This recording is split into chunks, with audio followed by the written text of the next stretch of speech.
Buenas noches, gente. This is, as always, Isidro Montalvo Espinosa, broadcast coordinator for Liga Nacional Puertorriqueña en Vivo. With me, as always, is my co-host, the redoubtable Luisa. How are you doing this evening?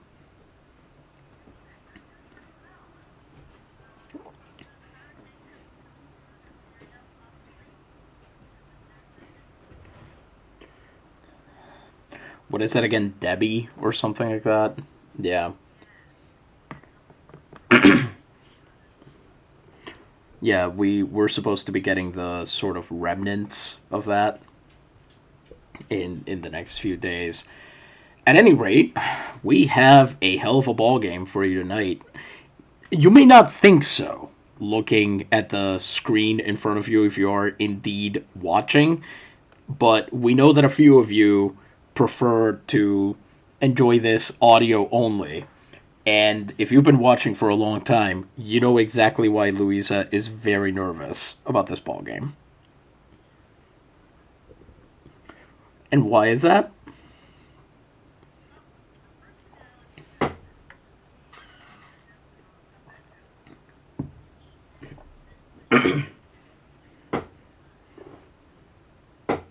Mm-hmm.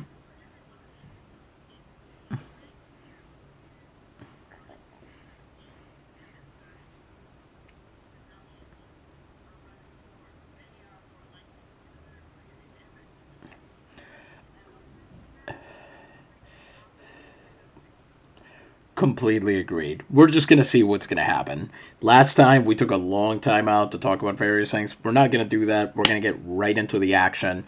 That's what you came to see, so let's give it to you. We're going to go down to the field, to La Timonera here.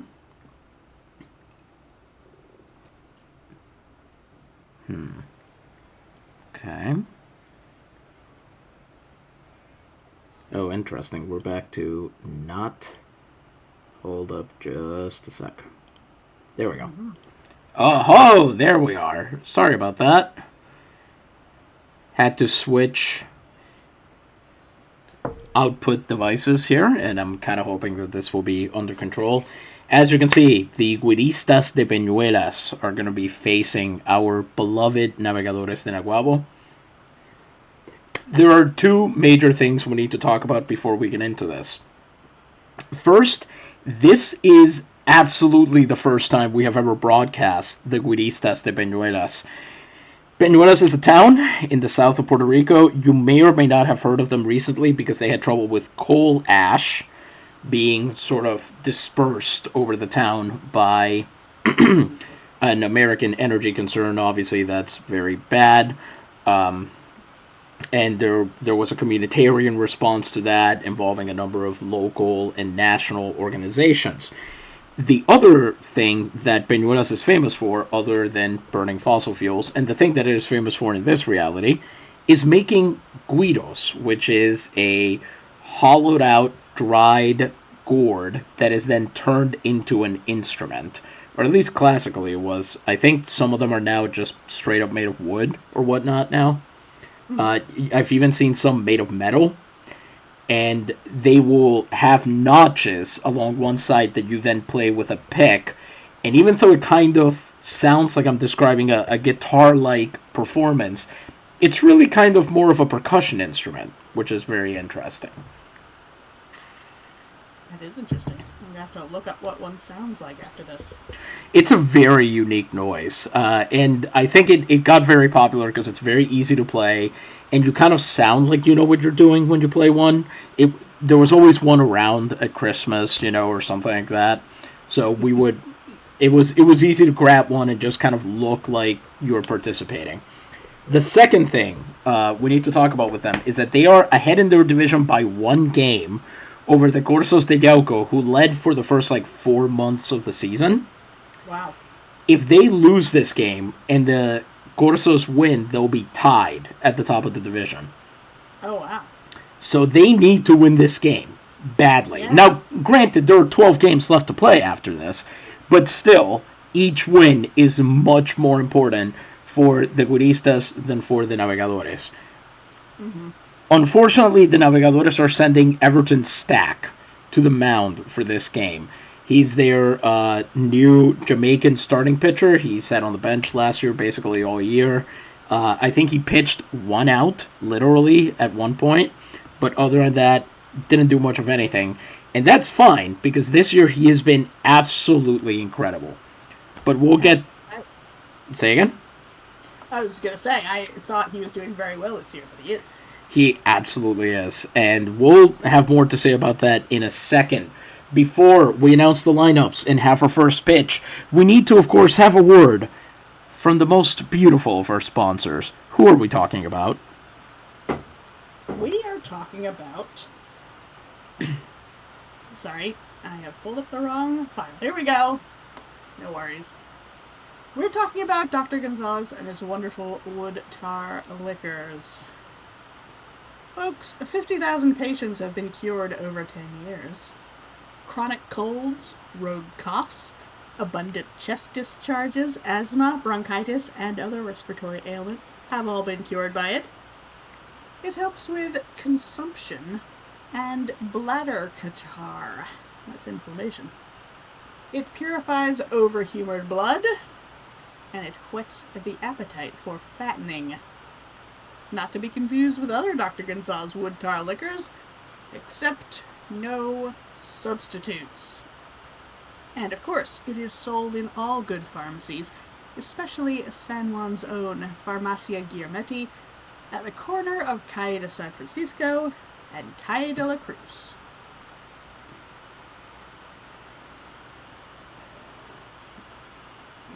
Thank you very much, Louisa. Dr. Gonzalez's Wood Tar Liquor is our oldest and boldest sponsor. We love them. Huge fans. Mm-hmm. Absolutely. Sorry, just realized we had the booth door open there, so that's been closed. Just in case the commissioner wants to come in and bother us later, he will not be able to do that. Don't worry, he'll be lying on the floor outside the door, and we'll feel bad when in 3 innings we have to go somewhere and knock into him by mistake, because he'll just be sitting there waiting. For those of you who are unaware, the commissioner is my dog. I like that he's very nosy about baseball goings-on. That does seem like a commissioner thing to do. Yes, it does. You're not wrong. Anyway, it's time we got to this ball game. First, the starting lineup for the visiting Güiristas de Peñuelas. Batting leadoff and playing second base, number 20, Armando Feliciano. Batting second and playing center field, number 8, Helmiro Carballo. Batting third, the designated hitter, number 54, Cayetano Jara. Batting fourth and playing shortstop, number 13, Joaquin Magaña. Batting fifth and playing right field, number 39, Gabriel Ladino. Batting sixth and playing first base, number 35, Troilo Vargas. Batting seventh and playing left field, number 26, Abdias Gonzalez. Batting eighth and catching, number 18, Tito Benavides. Batting ninth and playing third base, number 32, Javier Montiel. And now the starting lineup for your Navegadores de Naguabo. Batting leadoff and playing first base, number 16, Rob the Grackle Feaster. Batting second and playing left field, number 37, Vidal Santiago. Batting third and playing shortstop, number 6, Benji Valdez. Batting fourth and playing right field, number 56, Frank Diablo Rojo del Castillo. Batting fifth and playing second base, number 11, Jacques Centur. Batting sixth and playing third base, number 12, Wally, the human ripcord, Bach. Batting seventh, the designated hitter, number 4, Etaoin Shirtlew. Batting eighth and catching, number 0, Spike Stonehand. Batting ninth and playing center field, number 27, Graham Underwood. Pitching for the Navegadores de Naguabo tonight, number 3, Everton Stack. Everton Stack, 29 wins and 7 losses over 340 and 2/3 innings, 277 strikeouts to 60 walks, an ERA of 1.00. He has started 38 games, and over the course of those, has given up an average of 1 earned run per game. A perfect average. I mean, a perfect average would be 0, but yes, it is wild how square it is, right? Mm-hmm. He has pitched 1, 2, 3, 4, 5, 6, 7 shutouts, which isn't even close to the lead, but he is leading the entire Liga Nacional Puertorriqueña in ERA. Ooh. Everton Stack has a fastball, curveball, and sinker, but his money pitch is the splitter.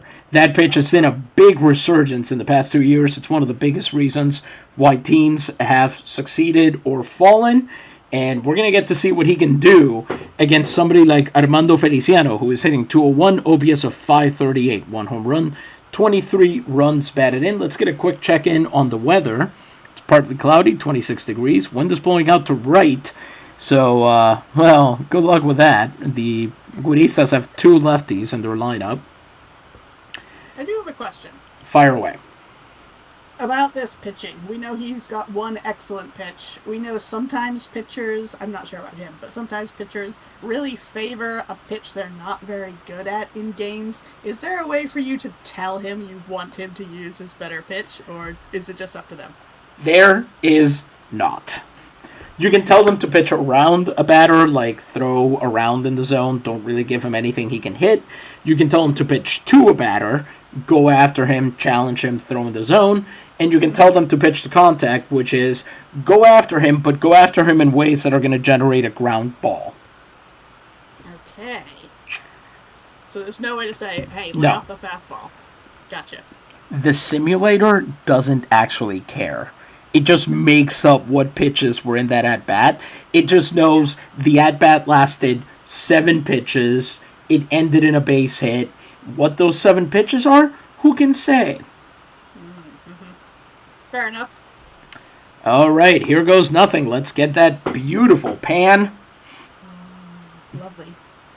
Naguabo, by the way, is starting a win streak today after they lost one. They were up for a 32nd win in a row last night against the Soles de Luquillo and blew it.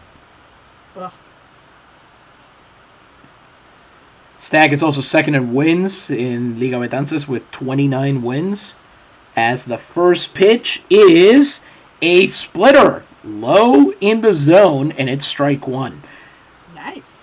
We should expect to see a lot of these challenge pitches. Stack does not screw around. Mm-hmm. Fastball is in there, strike 2. Ah, excellent. Let's see if he'll finish him off here, especially with a low on-base percentage guy. Ugh, just barely missed, it looks like. Tried to get him with the breaking ball, and the curveball got a little bit happy there. Pushed out of the way. That'll make it 1-2. Everton Stack, what a revelation. Really gives them... Okay, well, now he's being cute. Giving him a sporting chance by filling up the... what's it? The outside of the zone? Card? Yeah. Sure. The type of pitch card. What's that called? Wow. The type of pitch card. The thing where it'll have to be a payoff pitch at some point. Oh, the count. Yeah, the count. That's the word I wanted. Yes. No. 1 ball, 2 ball. Mm-hmm. And that is knocked. Wally Bach has it, makes the throw over to first. Rob Feaster hops up to grab it, and that's out number 1. You know, we have previously discussed which Muppet would play what position on a baseball team. Obviously, the count would be the umpire, right? That does make the most sense. He literally has to give the count before every pitch, so might as well have your most... A vampire. Yes, Vampire. You're right. He is also a blood-sucking creature. And we know he looks great in a sport coat, so... There you go. That's all of... And he can't be hurt by enemy action. You know, if you throw stuff at him, he'll be fine, so... It's perfect. Yep, it really is. Well, this is creating a future in which Kermit is arguing with the Count, and the Count has to say the phrase "ass in the jackpot." Amazing. That does sound amazing. Yeah, I would love that. I am not doing my Count Von Count impression because it's been 20 years plus since I've seen an episode of Sesame Street at this point. Yeah. Anyway, up next, it's Helmiro Carballo, hitting .217, OPS of .553, 1 home run, 28 runs, batted in. Not great. Not great. Once again, Stack goes with the fastball this time, and it's low in the zone again. It's strike one. Fouls it off, a fastball inside. And he's still got wood on it, made it a strike. 0-2. Snatching a strike from the jaws of Baldum. Well, let's just move on with that. Yeah. Let's just move on with that. Mm-hmm. Everton, I talked you up a lot before this game. I need you to finish one of these in 3 pitches, my man. Oh, jeez. 3 fastballs in a row. This one missing high and away, 1-2. So let's see. So the Count's the umpire. You've got to be kidding me. 4 fastballs, 2 balls, 2 strikes. I think we agreed previously that Kermit would be the manager. Yeah, well, who's Scooter then? He would be either the bench coach or the bat boy, I think. Okay. I 2-2 don't want count. to be bat boy. That's for one of those no-name Prairie Dawn type of jobs. Who is Prairie Dawn as he fouls off another fastball? Everton, you have 3 other pitches. Well, this is the problem, isn't it? Mm-hmm. She's a humanoid Muppet with blonde hair. She has a blue nose, I think. Ah. She's a Sesame Street Muppet. Got it. Carballo fouls another fastball back. You know who's the bat boy, actually? The bat boy is Beauregard. Yes, I do like that. As he fouls off another one. A splitter, the first non-fastball he's thrown. And it's still rung out to foul. 2-2 count. Still. Jesus Christ. Another foul ball. We have not changed count since pitch number 4, and we are on pitch number 8.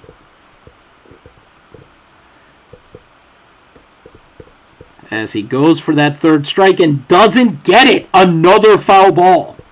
Man. This is a 9-pitch battle so far. Everton Stack, I should mention, by the way, Stack is on a 120-pitch limit. They all are. Yeah, the starters all are, with the exception of Johan Hose, who is on a 100-pitch limit because he's not typically a starter. Okay. 2-2 count.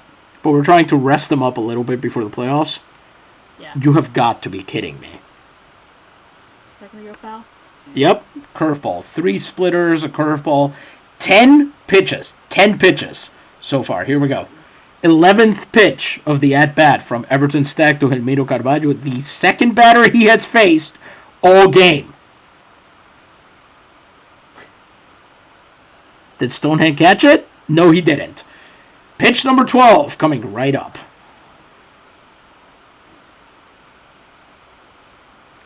And he misses with the fastball. Well, we all knew this was coming. That will bring us to a full count, which means you are about to hear the 6 words everyone loves to hear during a baseball game. Here we go. This will be a payoff pitch. Woo! Pitch number 13 coming right up. Oh, my God. I'm going right down.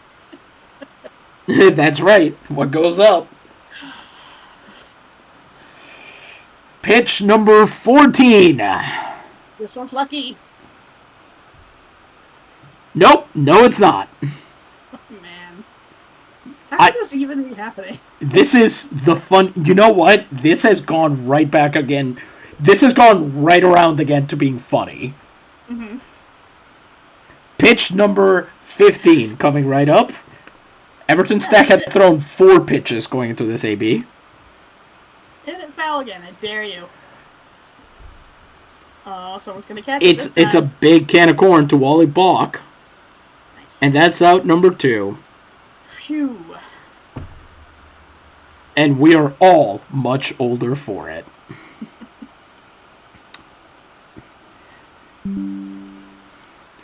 You know what? I think we need to let everybody know that this is the kind of thing they could be witnessing if they were watching this, because this is incredible. Mm-hmm. It's a good idea. Like we're barely into this game, and already some absolute absurdities have occurred. So let's see. If Kermit, if Scooter's your manager, Yeah. if you agree with, okay, that's fine. What is your, what position is Kermit playing then? That's a great question, and I don't really know. The way baseball's set up, the standout is usually the pitcher, but I don't feel like he'd be a good pitcher. No, I think Gonzo's your pitcher, because pitchers are always the weirdos. Yeah. That does make sense. Who do we decide was catcher? Was it Rolf, somebody dependable? Rolf is the organist. Oh, so he's not involved. Yeah. Is it Ozzy who's the catcher? Well, if Gonzo's the pitcher, then I would imagine the catcher would be Rizzo the Rat. Oh, yes, you did mention you wanted to be a small guy. Yeah, and he's the kind of underhanded dude that would have a real competitive streak. Mm-hmm. So I think he fits for a catcher, because he's the kind of guy who'll pull a hit a ball trick, you know? Yes. That kind of thing? Yeah. Who is shortstop? What about Sweetums? Because you want a tall guy, right? Actually, classically, shortstops are some of your smaller guys. It's much more recent that tall guys have become a shortstop type. Classically speaking, shortstops are small, lithe, very quick. Like a beaker. Is he quick? Ooh, I could see that.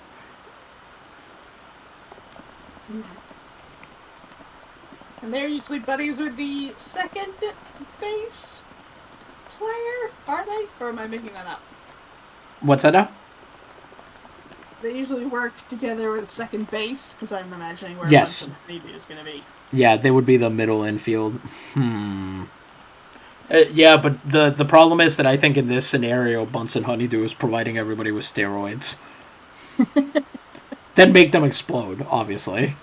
Yes. Yeah, I want New Zealand in the outfield, because he is not going to get anything done. He's going to be a disaster. So he's going to have to be maybe left field. Yes, that is... You got it in one. He has to be playing center. He has to be playing left field if he's going to be like that. He's just staring at clouds for most of the game. Yeah. Can you imagine Rizzo trying to, stop a run from coming home and just a fish hitting him full in the face? I can imagine that, yes. Amazing. All right. You know what's amazing is that conversation took less time than that at bat did. Mm-hmm. Makes sense. And was about as productive. Next up, it's the designated hitter, Cayetano Jara. When your designated hitter is hitting triple twos, usually you have a problem. When you're Cayetano Jara and your on-base percentage is 144 points higher. What? Because you have drawn 106 walks over the course of the year. Oh, man. Things are not so bad. So he's an expert at drawing walks. That's Yeah. always a very interesting thing to me, because it's not an action. It's like a way you handle yourself, I guess. Exactly. Now, granted, he does strike out a lot. He has 106 strikeouts, 106 walks, 109 strikeouts. So there is that. So maybe he just doesn't swing at anything, is what I'm now wondering. Maybe. Let's see what happens. 2 outs, base is empty. Everton Stack already on 20 pitches, 2 batters into the game. Jara opens up by holding up on a low splitter. Does not swing at that. 1-0. And then misses away with a curveball. Maybe they're all just scared of him. Yeah, I wouldn't be surprised. Knocks that one foul. Here we go again. Curveball sent that way. I think he's going to get that walk. 2-1 pitch. Fouls that one off as well. Oh, boy. Fastball fouled off. 2-2-2. Let's see if Stack can finish him off here. Got him! Everton Stack catches Hada looking with a fastball low in the zone to retire the side. Peñuelas, for all that effort and getting 20-plus pitches out of him, don't actually manage anything. No one gets on base. We're off to the bottom of the first, and the Navegadores get their chance to strut their stuff, starting with leadoff hitter Rob Feaster. First, of course, we should discuss, now pitching for the Güiristas de Peñuelas, number 12, Scott Peterson, who actually began with their double A? With their Class 3 team, I think is what it would be called here. Get ready for this. Did you know that there is a term for instruments that sort of produce sound by their own structure, that they don't require like the movement of air or anything to make that happen? Like a resonance thing? Yeah. Would theremins be part of this? How weird are we getting? I don't know if theremins would be, but the point is that they are called idiophones. And that is the name of Peñuelas' AA or Class 3 team. Oh. Which is, well, it's a Guido is one of those. Oh, okay. I see. Because it produces, I mean, you have to use a pick, but the Guido itself produces that noise. You don't have to, like, blow into it or anything like that. Aha, okay. So, I've never considered this class of instruments before. All right. Yeah, Scott Peterson apparently just showed up, put on an Idiophonos, that's the name of the team, uniform, and then got kicked up to the Major League Club, and he's a huge reason why they've done as well as they have. Nice. I mean, look at this. Look at this lineup. 2 of these guys are exhausted. 2 of them are cold as ice. So, and of the remainder, not one person in this lineup is hitting above 250. And he's tired. He's so tired. He is so tired. So when that's the situation you're working with, your pitching is what's getting you there. Yeah. Scott Peterson, 16-16 record, 281 innings, ERA of 2.27, 93 strikeouts, 65 walks. He has a fastball, sinker, and changeup, a 3-pitch guy, so this ought to be interesting. He'll be facing Rob Feaster, who is hitting .255, OPS of 732, 3 home runs, and 55 runs batted in. He has 1 hit in 3 at-bats against Peterson. Peterson has had 24 out of 33 quality starts. Rob Feaster currently leading the league in runs scored, 3rd in stolen bases with 99 as he sends that ball foul all the way down the left field line. A fastball he opened them up with high in the zone. 0-1 there. Rob, of course, is the one reason we've seen the home run horn go off during one of these games. He hit one into your favorite part of the park. Oh, out into the grotto? The beautiful grotto? He nailed it into the grotto, that's right. I like to think. Sorry, Philly Beat in the chat. I hear your pitchers like to throw 100 pitches an inning, so I'm here to see that. You might at this point. And welcome, by the way. Yes, welcome. Sorry, you were saying, Louisa? I hope that any ball that gets hit into the grotto stays there forever. Yeah, every baseball that is used, the umpire inscribes it with the wishes from a random member of the audience, so that when it gets hit into the grotto, you know. If it doesn't get hit into the grotto, then you're screwed. Your wishes don't come true. So, yep, it's really putting a lot of pressure on the hitters. He holds up on the sinker in time, 1-1. How do you like the uniforms, by the way, for the Güiristas as he fouls off that pitch? I like it. What do we got here? Black is the base, of course. Mm-hmm. Is there gold in there? Yeah. What other color we got? There's gold and then blue pinstripes. Oh, very subtle. I like that too. Change up is fouled off, 1-2. They're very complimentary to the Naves uniforms. That's very true. I didn't even think of that. Fastball fouled off 1-2. We're trying to just introduce you to the big three pitchers as, very high with the fastball, and Feaster doesn't go on that one. 2-2 now.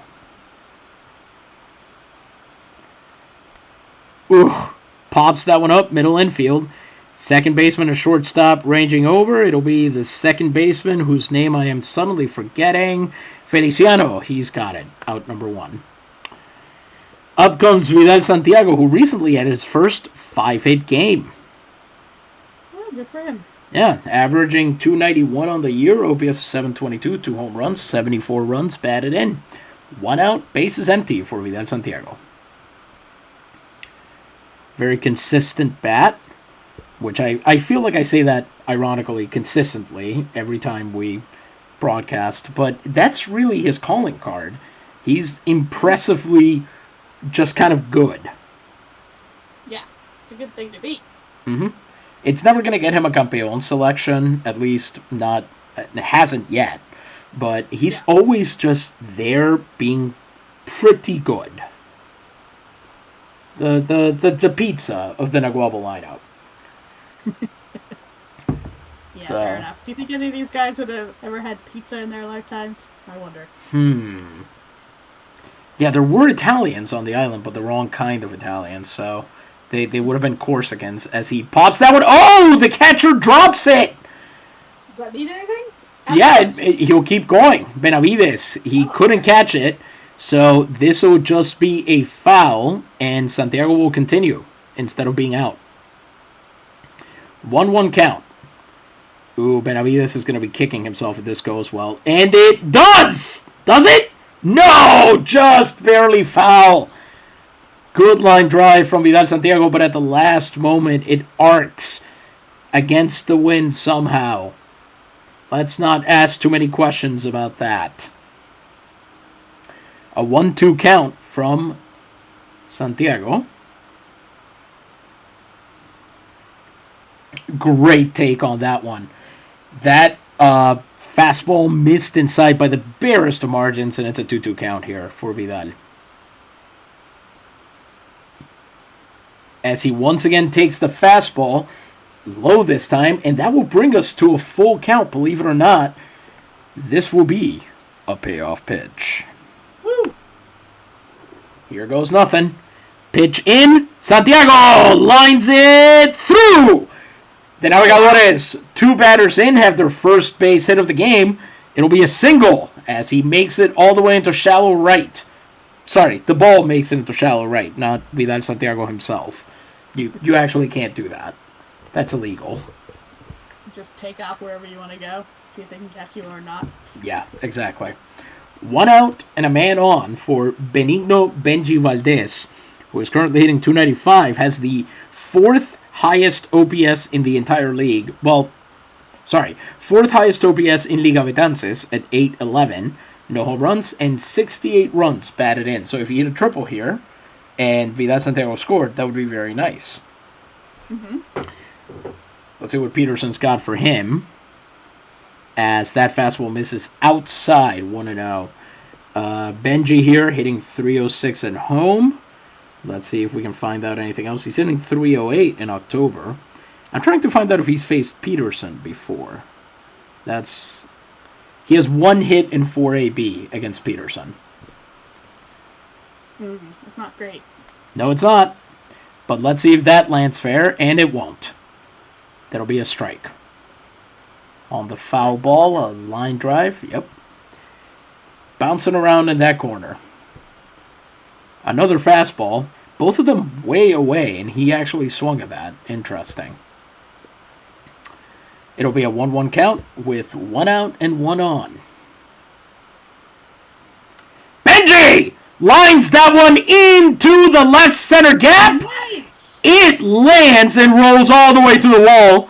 Vidal Santiago should easily be able to get home on that one, but let's see if the coaches agree. I think they do. I think that's going to be an RBI triple. What? And sure enough, we just got to make sure he's not turning. I can't recognize him from this far away, but it looks like that is indeed Santiago scores, and Nahuel takes the lead this early on with an RBI triple from Benji Valdez. Incredible. Oh, man, that's good news. Yes, it is. Gotta check this real quick, but I have the feeling, if I remember correctly, Benji was second in triples in Liga Betances as of the last week. No, he is, pardon me, but he's like 4 behind Aureliano Espinosa, so he's not catching up anytime soon unless he hits like 5 of them in one game. Yeah. All right, with a man on third and 1 out, up comes Frank de Castillo, hitting .288, OPS of .761, 1 home run, 98 runs batted in, which I believe is either third or second in Liga Betances. They have driven in so many runs, y'all. It's kind of incredible. First pitch to him. Frank! He hits that one, and that gets through. Valdez is going to score, and the Navegadores double their pleasure, double their fun, but most importantly, they double their lead. They are now up 2-0 as Frank de Castillo gets an RBI single on a hard-hit sinker through the right side gap. I kind of can't believe it. 2 in the first inning? That's pretty incredible. Yeah, when's the last time we saw that? Yeah. When's the last time we saw anybody score in the first inning? That's right. Get them. I'm trying to remember. I seem to remember a game where that happened. Well, this was ages ago and in a different universe, but I do remember the Capitanes running up a 10 spot on the Ingenieros in the first inning one time. Oh, man. That's just cruel. And Jan Paikos, that happened in his first start. He got rung up for 10 runs in the first inning. And it turned out to be the literal difference in the game. Like, if that 1 3-run homer doesn't get hit, the Navegadores still win that game. I'm surprised he didn't just quit baseball at that point. That's that warrior spirit that all our 2 Slovak players have had.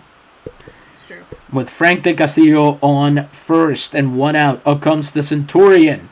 He's hitting .276, OPS of .709, no home runs, 74 runs batted in. Let's see if they can keep up this assault they've got on Scott Peterson here, as there's a pickoff attempt, but de Castillo will be back. Centur fouls off that high pitch. It is a changeup. High and inside, 0-1. Peterson attempts another one, and de Castillo will steal second without a throw. That is... Yes, it is. De Castillo gets his 48th stolen base on the season. And did you see Helmiro Carvalho running in to back up that play? Yes. From center field, like it was going to happen? He's very hopeful. He really is. I should add, by the way, that poor Frank has not had a good time on the base paths this year. He's 48 for 86, so he's messed up almost as often as he's stolen. What? He used to be so great. Yeah, it's been rough. We're not sure what's going on with him. Maybe a mismatch with the base coaches or something, but he seems to be doing better lately. So we're hoping that he'll be back to his old self by the playoffs. Oh, that's good. A 1-1 count. Centurion takes strike 2. Well, air quotes, strike 2. On the outside, on the sinker, 1-2. If it did that, it's more of a 2-seamer anyway. And Centur sits down after swinging right through a fastball under the zone. Can't be doing that. Jeez. 2 outs and a man on second for Wally, the human ripcord Bach, who is hitting .248, OPS of .660, leads the team with 5 home runs on the year, and each one of those Wally Wallops has been a real special sight, and 67 runs batted in. Peterson now at 20 pitches. Let's see how long Bach can make this at-bat last. Let's see how he's done with Peterson. He has yet to get a base hit off of him. It's 4 at-bats. Anything can change, but as he hits that one into center field, then I don't think it's going to change because Carvalho is ready for it. Puts the glove up, and that is out number 3. The Navegadores get 2 and take the early lead here in the first inning. Who knows where it'll go from here? So, how confident are you feeling now? I should be more confident because they actually are on the scoreboard, but it's not helping so far. But you know what? I should say, I do think they're going to win. I think the Naves have got this one. Where are you at? Honestly, against the Güiristas, so I do happen to know that each of them has won a game against the others so far. Those were played in Peñuelas.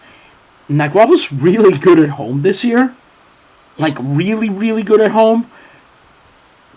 And their offense has been clicking to an incredible degree. Now, they're going to lose some of these final games. They're running out Johan Host to start games again because poor Quinn Levin got hurt again. Yeah. Things like that. Their Canadian possible free agent hasn't replied. He's kind of left them on red, so to speak. Yeah, jeez. New Telegraph, who dis, kind of thing. Stop. But I mean, they're still an amazing team. Yes. So I'm going to say I think they got this. Okay. Everton Stack. They can put both of us down. For sure. Everton Stack. 1 inning, 25 pitches, a strikeout. He faces Joaquin Magaña, the shortstop, currently hitting .232, OPS of .564. No home runs, 30 runs batted in. As that's a check swing, Magaña checks it in time. It's a splitter, 1-0. Fastball in there, strike 1. That is fouled off, and you just know Everton Stack is seeing his life flash before his eyes every time a ball goes into foul territory. Yeah. 1-2 count. He misses just a bit with that fastball, 2-2. An attempt to paint the corner there and get the strikeout didn't quite work. Let's see if he can do it again. Goes for the pitch. That is swung on, and it is lifted into right field. Should be down for extra bases, although Frank has it pegged. That throw is going to have to be really fast if he wants to stop the double. And it's not. Yeah. It didn't seem like it was going to be. Nope. Especially given he apparently went for the cutoff, man, instead of trying to stop the double. So, you know, it's Frank makes some interesting decisions out there in the field sometimes. Yes, it does. We know that. Mm-hmm. Anyway, Magaña will be on second to open the inning. Gabriel Ladino, currently hitting .270, which paces this lineup.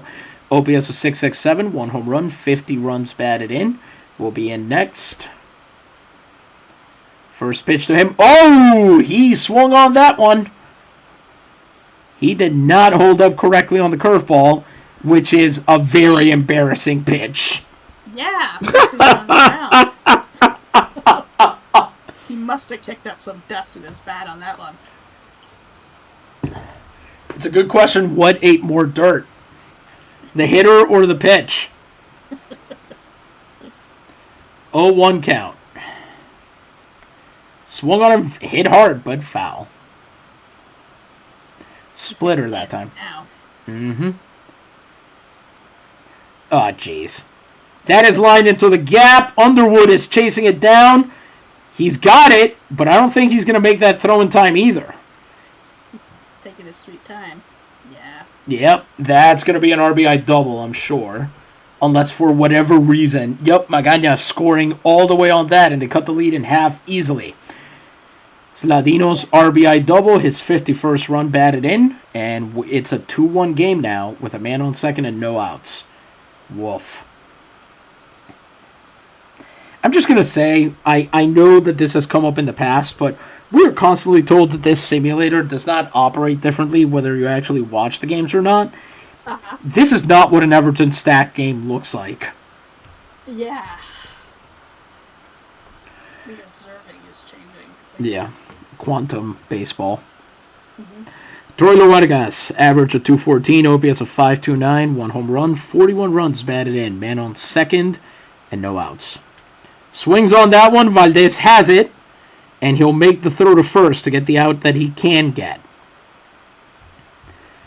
Vargas is retired. Ladino will go to third on the fielder's choice, and up comes Abdias Gonzalez, who has had 4 at-bats in October and has yet to get a hit. But he's hitting .240, OPS of 605, 1 home run, 43 runs batted in, man on third, and 1 out. Stack needs to hold this ball to the infield. Gonzalez rolls that one out. It's Stack himself, and he'll take it to first for out number 2. Good. Ladino will not run on that one. Didn't feel like challenging Stack. Even though I will say that's been a productive play for the Navegadores in the past to challenge the opposing hitter to make the move. Mm-hmm. That has led to a couple big innings in the past. Pitcher overthrows the ball, gets past the catcher. Pitcher loses confidence, gives up walks, things like that. Yeah, that makes sense. Pitchers losing confidence. We've seen a lot of that. Mm-hmm. And up comes Tito Benavides, the catcher. He's hitting .174, OPS of 488, 1 home run, and 15 runs batted in. And that is... Did Centur grab it? He got it! On the diving catch and cut off the run. Well, we're going to be watching that again, I tell you. That's a hard line out, and Centur had to predict it and dive, go to ground to grab it in the glove and stop it happening. Amazing. Great work from Jacques. That's why he's there at second base. And here in the bottom of the second, it'll be the 7, 8, and 9 hitters who come up against Scott Peterson, who got through 1 inning on 21 pitches, allowing 3 hits, 1 earned run, and 1 strikeout. He'll open up facing Etaoin Lu, who's hitting .255, OPS of 640. No home runs, but 98 runs batted in. Swings on that one, pops it up. Foul. Let's see if catcher has it. Nope. It goes off the screen, apparently. I didn't know they had those back then. Maybe there's a screen for bugs out in the... That would be smart, yeah. Swings on that one, and it makes it over the third baseman's head. Montiel, one of the best defensive third basemen in the game, couldn't read that one, and it'll be a blooper base hit for Shirtley. All right. I'll take it. For sure. That'll play. Spike Stonehand coming up next. The catcher hitting .255, OPS of 635. 1 home run and 43 runs batted in. He's radically improved his hitting this year. We remember he took 2 walks in the last game that we watched. This year he has drawn, I think this was true last time we saw him, but he has drawn more walks this year than in the entire rest of his career. Incredible. How's that even possible? He cut down on striking out so much. Well, good. I've been telling him to do that. Yeah. I think you and every Naguabo fan has, to be honest with you. Pitch comes right in. It's a bouncer to third. Montiel has this one. It'll be to second. That's a double play all the way. Spike Stonehand, the one thing he has not been able to do is turn on the jets. Yeah. And that's a rough pitch to work with. A changeup down the middle. You probably thought mistake fastball. You detonate on it a little bit too early. Get the wrong kind of contact. Oh, well. Base is empty with 2 outs for Graham Ham Underwood, who is hitting 278, OPS of 637, 1 home run, 70 runs batted in. I know, Louisa, you're a big fan of Ham. Yes! I do love Ham. And also the player, right? Mm-hmm. Fastball, outside corner, 0-1. I actually recently had Underwood Ham. It's great.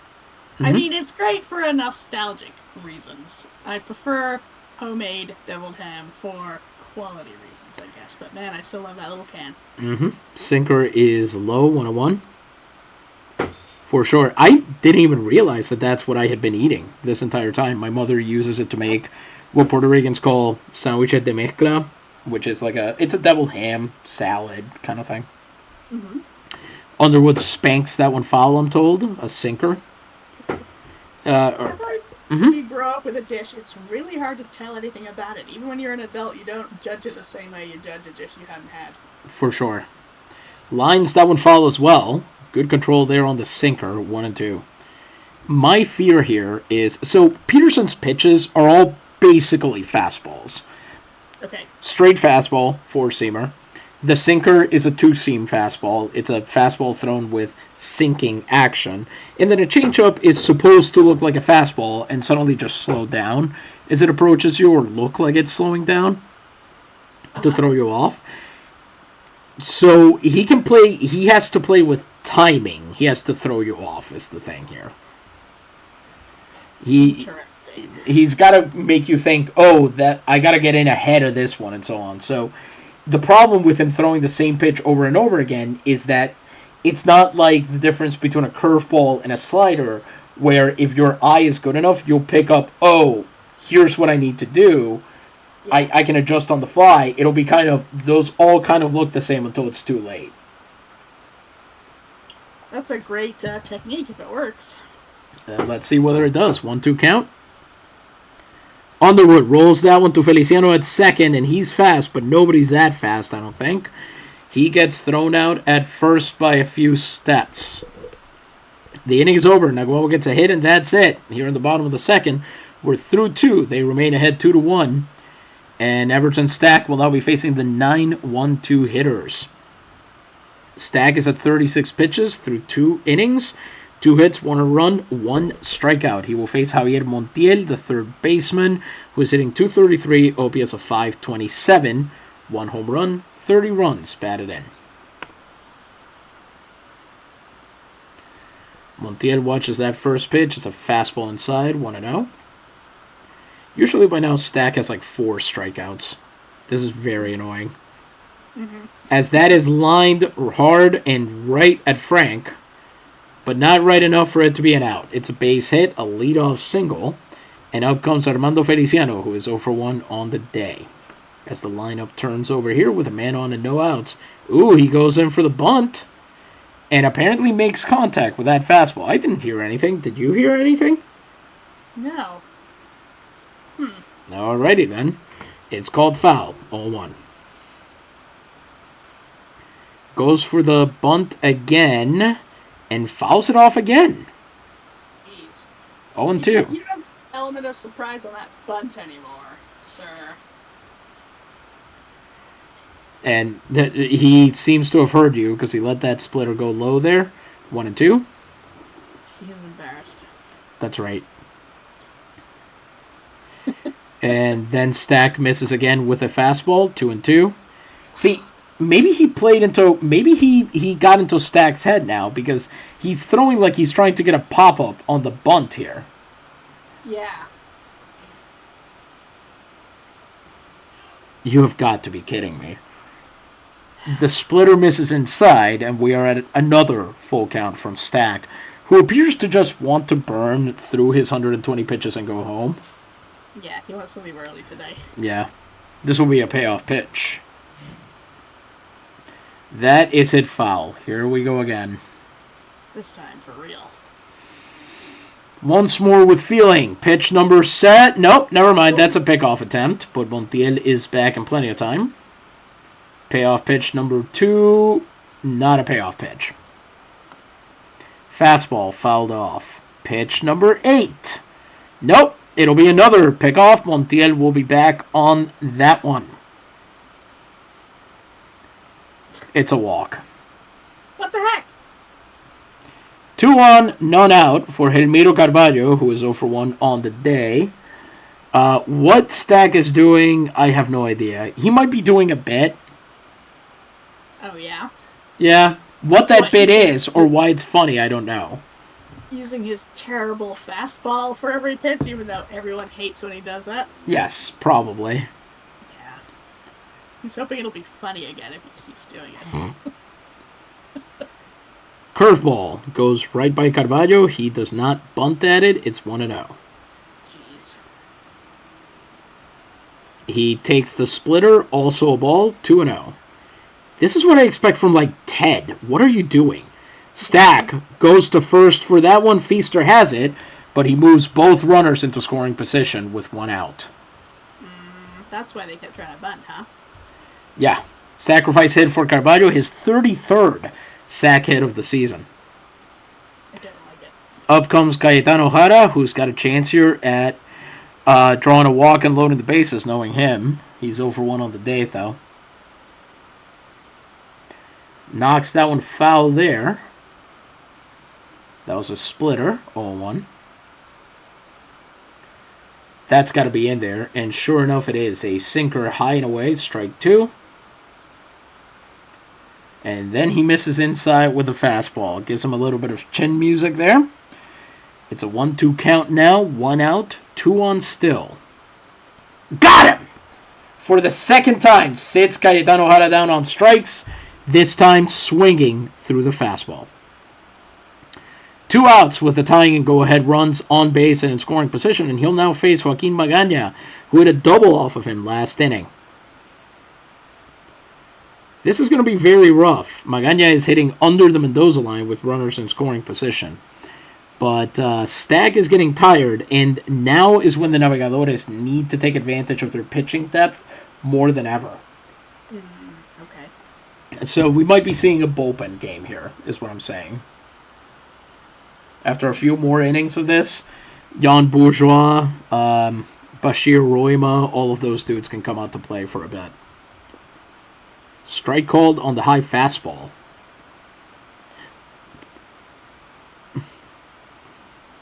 That curveball misses. Pardon me, it'll be 1-1.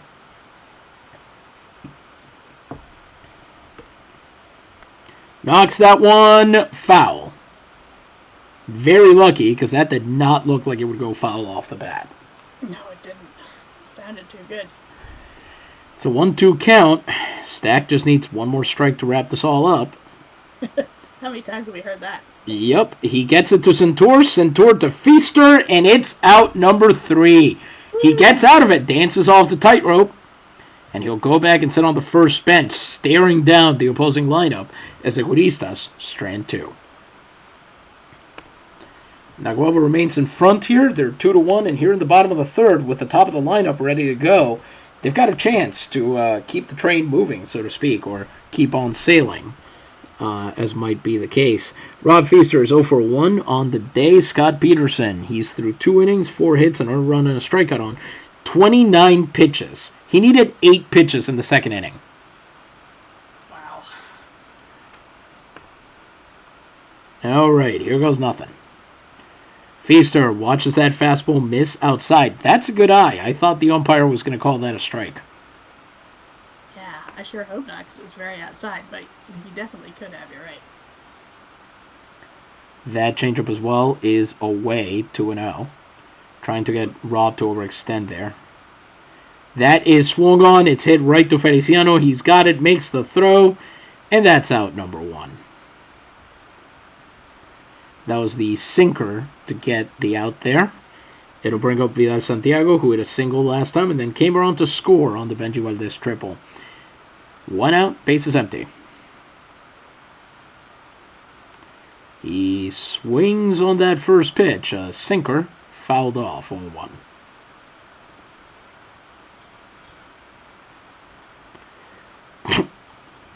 Chops that one foul straight into the ground. A feeble nubber, brother of meek nubber. Feeble nubber. That has some good vowel sounds in it. Mm-hmm. Change up down there. Yeah, it's a Dungeons & Dragons spell. Not a whole lot of people know about. Santiago! Base hit into right field. As he goes the opposite way. Sends it over the second baseman's head, and that is a base hit. He'll be on first with 1 out for Benji Valdez. Let's see if they can repeat the magic. Pull away a little bit from the Güiristas.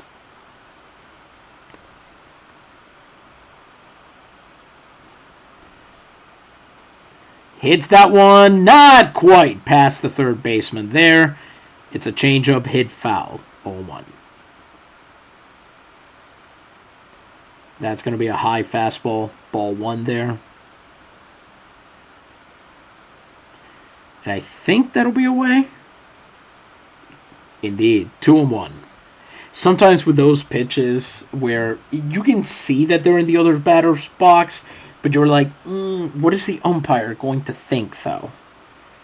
He's looking at this from a different perspective than I am. 2-1.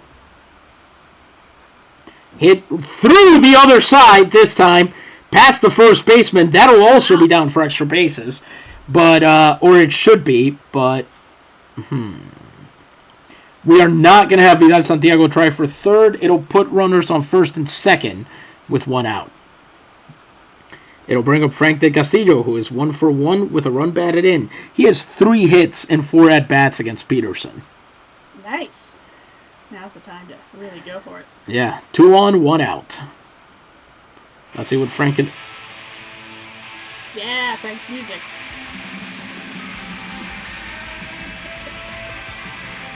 He loves Sammy Hagar. Is Sammy Hagar the guy who's obsessed with the Mexican coast? I'm wondering if they... Sure. They've crossed paths in a different lifetime. As he fouls off that sinker. Hold up. Crossed paths in a different... Very different lifetimes, because let's remind everybody, this game is taking place in 1904. I don't think Sammy Hagar was... I don't even think Sammy Hagar's dad was born yet. Well, here's what I'm saying. Frank Del Castillo is from Mexico. Is Yep. it the coast? I think maybe it is, because I know he was a sailor. So this is He is. You're right. He's from Veracruz. So there is that. And Sammy Hagar, being a stoned white guy, really loves the idea of Mexico. Fine.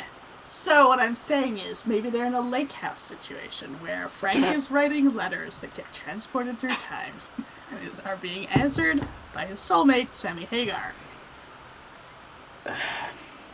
Now you're on board. It's a disturbing thought that Sammy Hagar is anybody's soulmate. You're right. And Sammy, if you're listening, I'm sorry, but it's true. But also, I thought this entire time it was a joke on it being quote-unquote devil music. Oh! I mean, it could also be that. It just has a bass line that reminds me of I Can't Drive 55, so... I see. Which isn't even the funniest use of the 55-mile-an-hour speed limit in music. As the ball drops foul. There's the Minutemen's Double Nickels on the Dime, I want to say it's called. Which the album cover is a picture of Mike Watt driving, which I think is a photograph of him driving on I-10 and doing 55. And of course, JZ's Immortal, you were doing 55 and a 50-foe. Alright. One of the greatest lines in music history. 2 strikes, 2 on, 1 out. Here he goes. Frank. Oh no! Feliciano's got it, and he throws to first. It's an inning-ending double play. Wow. Wow. Terrible. That will retire the side. The Navegadores get 2 base runners, but they strain them both. They remain in the lead 2-1, though God only knows how long that'll last. That's a different band. That's not devil music. Anyway. We're going to get into... Californian, though, so, you know. Very true. Well, what isn't from California at this point, okay? You're right. Nothing. Everything that isn't just moves there. At any rate, we will be back with the mid-game in 1 second, but first we will have another word from another of our gorgeous sponsors. Louisa, the booth is yours. Thank you very much. Well, folks, I want to tell you about... Dinsmore typewriters. Check it out. Before buying any old typewriter, check out the advantages of Dinsmore typewriters. Write up to 4 characters at a time in any language. I'm assuming there's some asterisks there. I'm assuming you're not going to get non-Roman alphabets on this thing, but I don't know. Dinsmore typewriters are the fastest, toughest, and most portable in their class, and have the smoothest key movement of all of them. We all know how annoying it is to type on a keyboard that has certain keys that get full at first. And now, some statistics to soothe your mind about how wonderful this company is. Washington, D.C.'s own Department of the Treasury uses 25 Densmore typewriters. The Trans-Mississippi and International Exposition in Omaha adopted the Densmore as its official typewriter and uses 30 of them. It is the official typewriter of the St. Louis World's Fair. Important. The Fred Mason Company in Grand Rapids uses 59 of these wonderful typewriters. The Planny Commercial School in Michigan uses 60, one better. Take that, Fred Macy. The McDonald Commercial Institute in Milwaukee uses 56 of them, even better. The Milwaukee Company, which is a different thing, I suppose, uses 36 Densmore typewriters. Try again next year, fellas. And the Indianapolis Commercial School uses 95, blowing everyone else out of the water. Everyone loves Densmore's wonderful typewriters. All modern Densmore typewriters have the type bars mounted on individual gears, like on bicycles. New technology all around here. New typewriter technology, new bicycle technology. We are living in the future. Contact Densmore's agent, Luis N. Alvarez, in Guayama. Thank you, Louisa. Typewriters, buy some. Yes.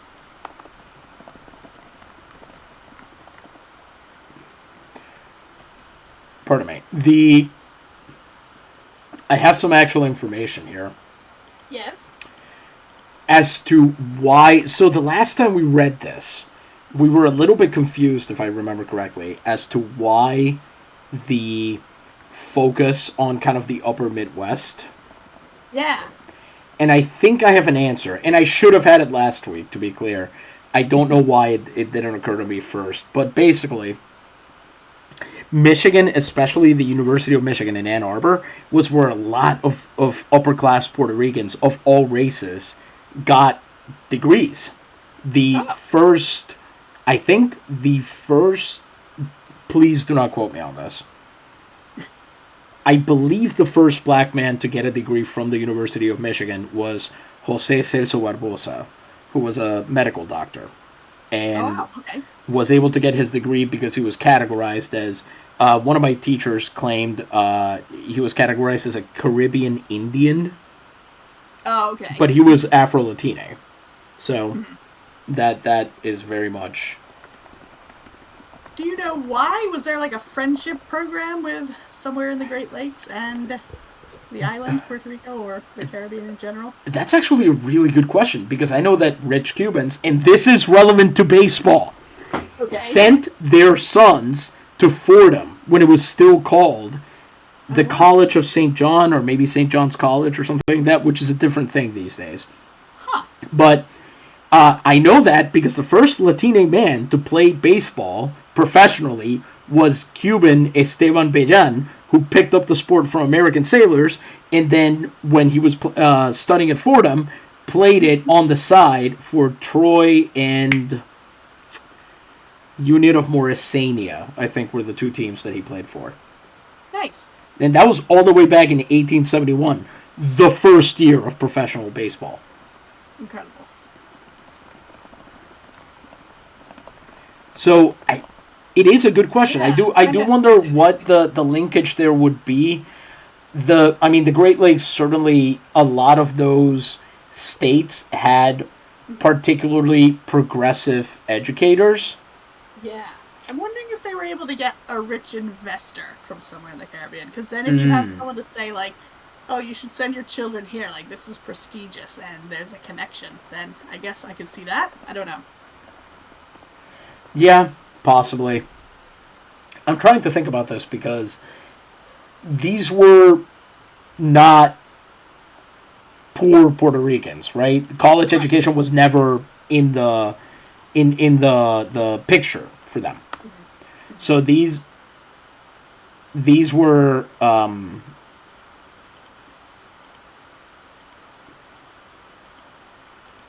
These were upper class Schools would want their money, certainly. They'd want to sniff that out.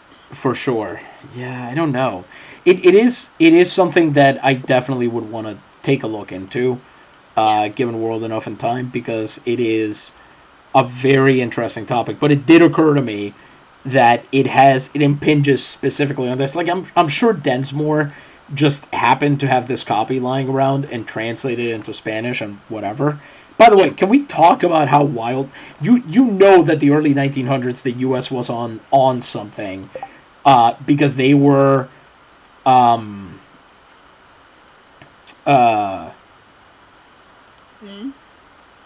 because they were doing an exposition in Omaha. Yes. Now, if you tried to suggest that, no way. Omaha was like the exciting place to make wild investments at the time, I would imagine. Probably, yeah. Cut down all the trees, etc., etc. Yep, that's right. Run audibles on every play. Yes.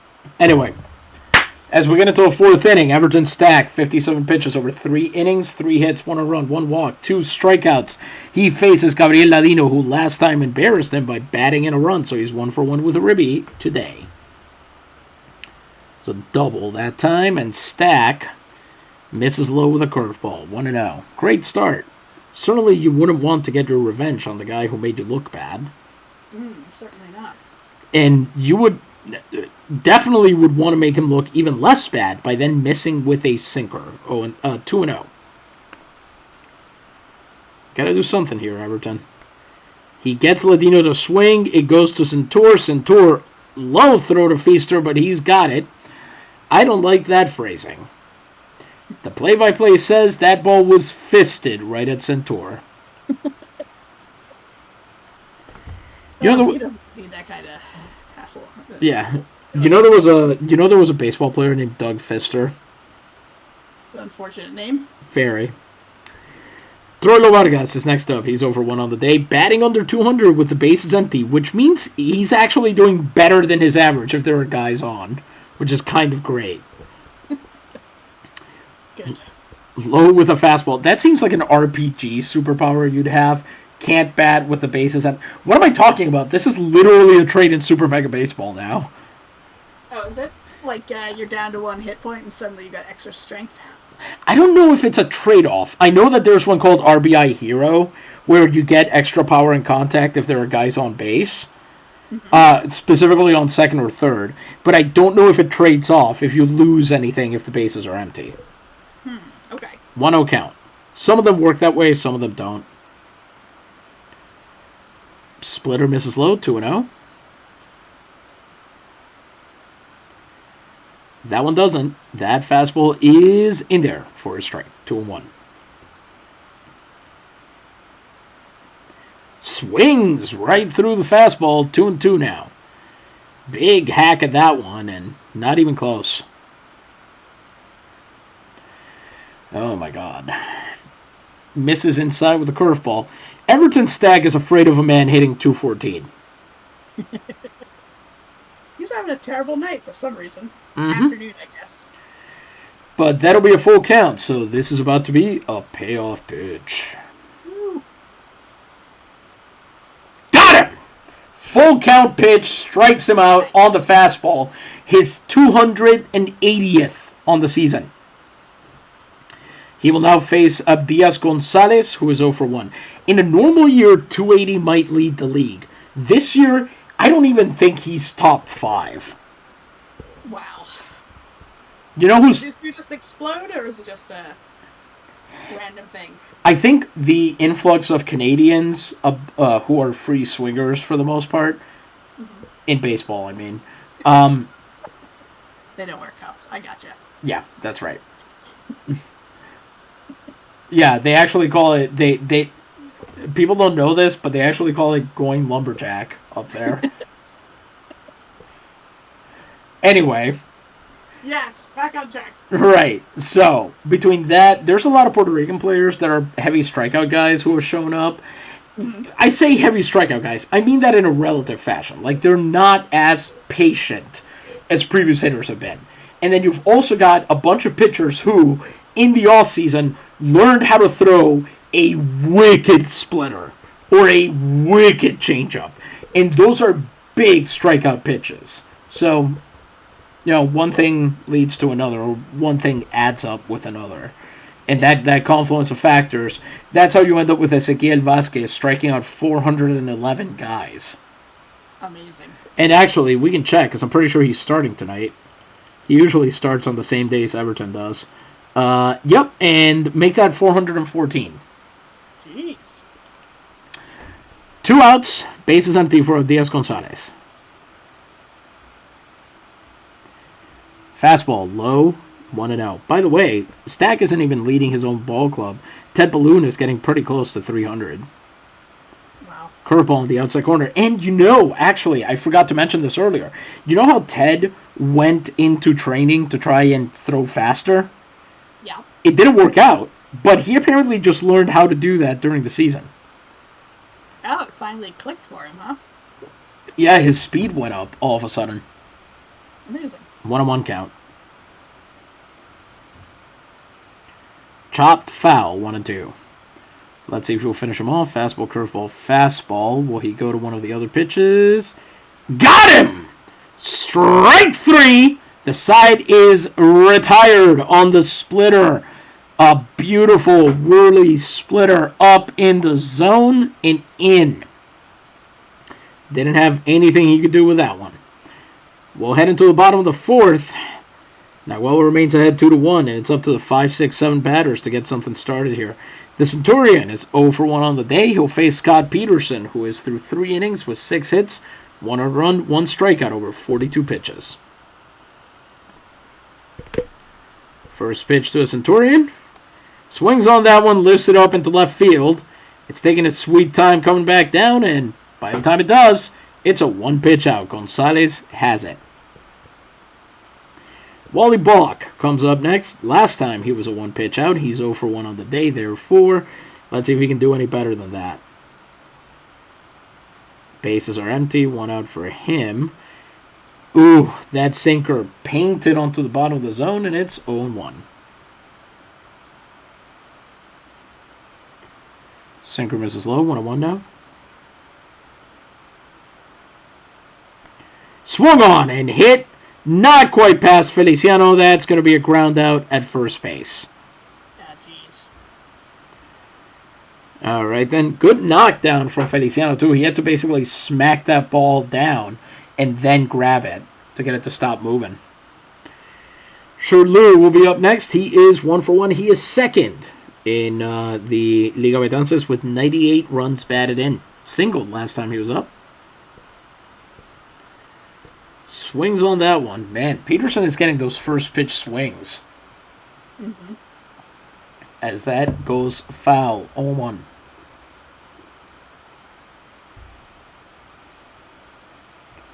Sinker misses low. 1-1 now.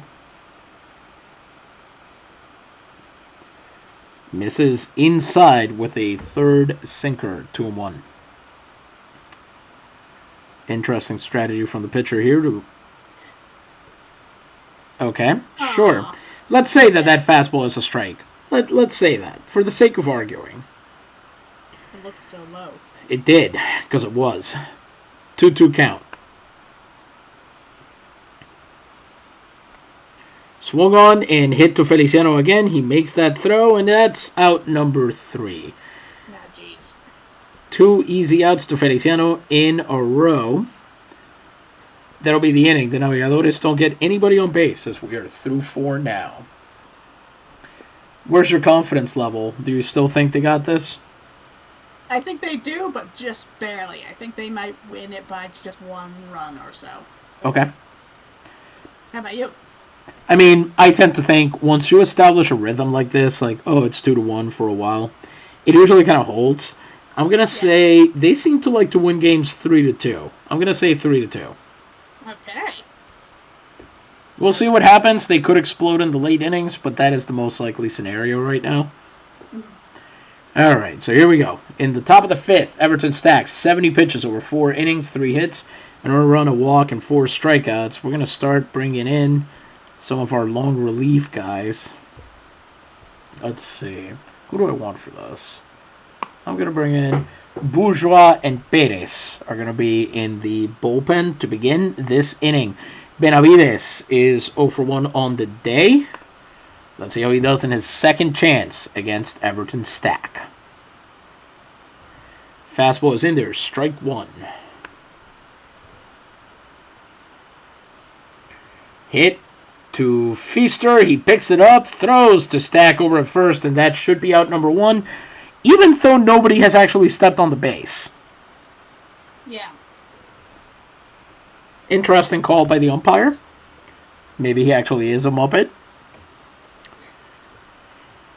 Next up, it's Javier Montiel, who is 1 for 1 on the day. His first hit off a Stack last time. And he wants a second, but he won't get it on that swing. Splitter is fouled off, 0-1.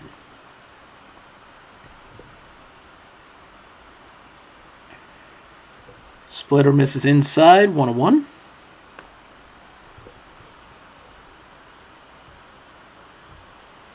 And fastball misses away, 2-1. See, this is something that Ted also, you know this. You've watched plenty of his games. Ted just got in that habit of saying, you know what, I got hit hard a couple of times when I threw in the zone, so I'm just going to stop doing that. Yeah. It's a shame. Yep. Swings and misses right through the curveball, 2-2. And for Ted at least, who can easily last 140 pitches into a game, that's one thing. You waste a couple pitches, no big deal. But Stack is already in the sort of like turquoise zone here. And he's at barely 80, so... And he is... It's not good. No, it's not. Good. And he's rung up another full count.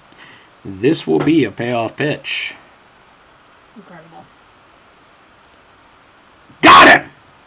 Ooh, okay. Montiel goes down looking on a low fastball. 2 outs, base is empty for Armando Feliciano, who is 0 for 1, drew a walk last time he came up. Feliciano hits that one off the tip of the bat there, a fastball. Fouls it off, 0-1.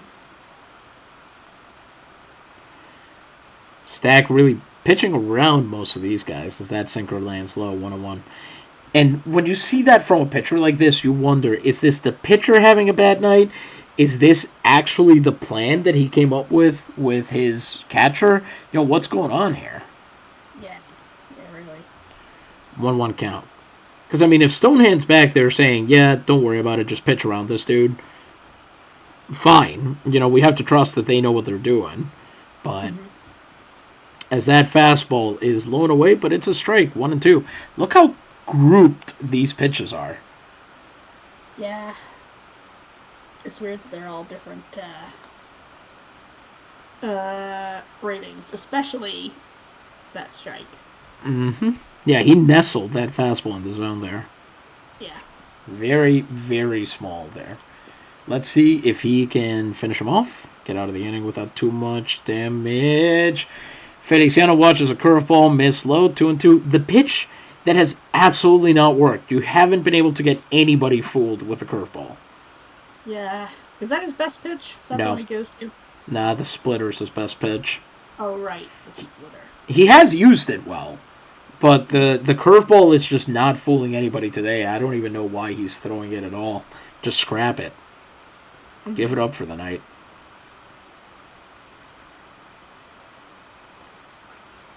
Is that a curveball? That's Stack's 6th strikeout of the night on a fastball that time, as he painted that right over pitch number 3. We head into the bottom of the 5th. Jaguar remains ahead 2-1, and the 8-9-1 hitters will get to work. Spike Stonehand is 0 for 1 on the day against Scott Peterson, who is at 4 innings, 6 hits, 1 run, and 1 strikeout, 51 pitches. As Stonehand does not swing at that first one. He checks in time, the sinker. And see, here's the thing, by the way. Peñuelas has an actual bullpen. One that they have assembled from every other team in the league, it looks like. Yeah, but we know teams don't use their bullpens. They don't. Jude Mantelo has not pitched this year. For Peñuelas, he has pitched for 2 other teams this year. Hormigueros and Arecibo, and he has pitched for both. Bartolome Plana, who is also Puerto Rican. Jude Mantelo, by the way, English. He used to play for Yauco, if I remember correctly, and he's also played for Yaucoa. Bartolome Plana pitched last year for the Tejedores in Sabana Grande. Samuel Torres pitched for the Tortugas before coming over to Peñuelas. Criston Herrera is a Güirista. He was hired here. Is their closer.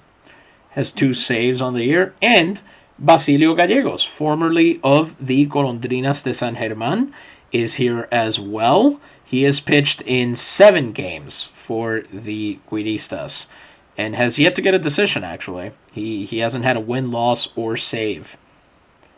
He's in limbo. Yep. Oh, interesting. I didn't know Lenny Servo was handling starting duties this year for Peñuelas. He hadn't pitched since 1902. Wow. Yeah. Amazing. Was he playing a different position, or was he just not playing? I think he got cut, or Atillo held him out the entire year. Okay. But I remember he got signed by a number of teams during the spring, and then he caught on somewhere.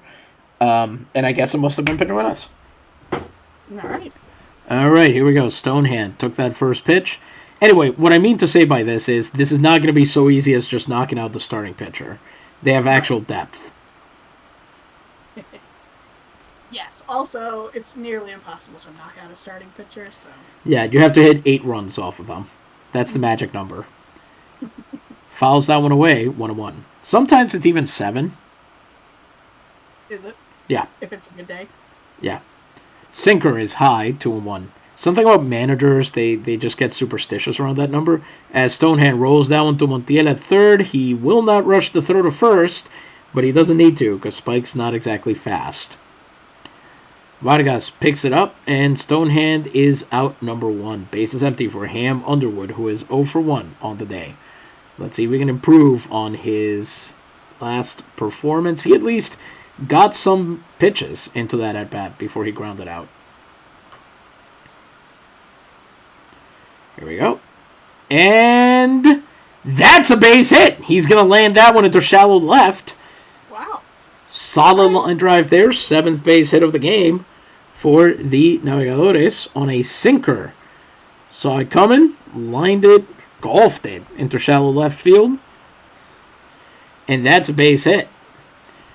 Nice. It'll be up to Rob Feaster to see if they can move him along. Feaster is 0 for 2 on the day. Ham Underwood is a big-time base stealer. Let's see if he'll do it. Yes, come on, Ham. Oh no! He's gonna get cut down! Oh, what the heck? Oh, that was so bad. How could he have tried running then? Ugh. Benavides isn't even that good a catcher, is he? I mean, he's fine. He's usually got such a good eye. This is going to ruin his numbers. Yeah, he's been doing okay recently. Yeah, that's just embarrassing from Ham there. Off a pitcher who shouldn't have been able to see that. He must have taken a really arrogant lead. Yeah, that sounds about right. Mm-hmm. Anyway, it's 2 outs with the bases empty for Rob Feaster and an 0-1 count. Peterson, I think, has thrown 5 pitches in this inning. Don't bounce off the ground. It looked like it. Pretty much, yeah. Jeez. 1, 2, 3, 4, 5, 6, 7 pitches in the inning. 1-1 count. As Rob watches that pitch go by, and he should, because that is going to get called ball 2. 2-1. Hit hard, but that's going to go right. Oh! Feliciano can't corral it right. It's an error, and Feaster will be on first. Okay. That'll bring up Vidal Santiago, who's 2 for 2 on the day. Let's see if he will continue his dominance of Scott Peterson here with a man on first and 2 outs. Feaster might be about to show Ham Underwood a thing or two. I hope so.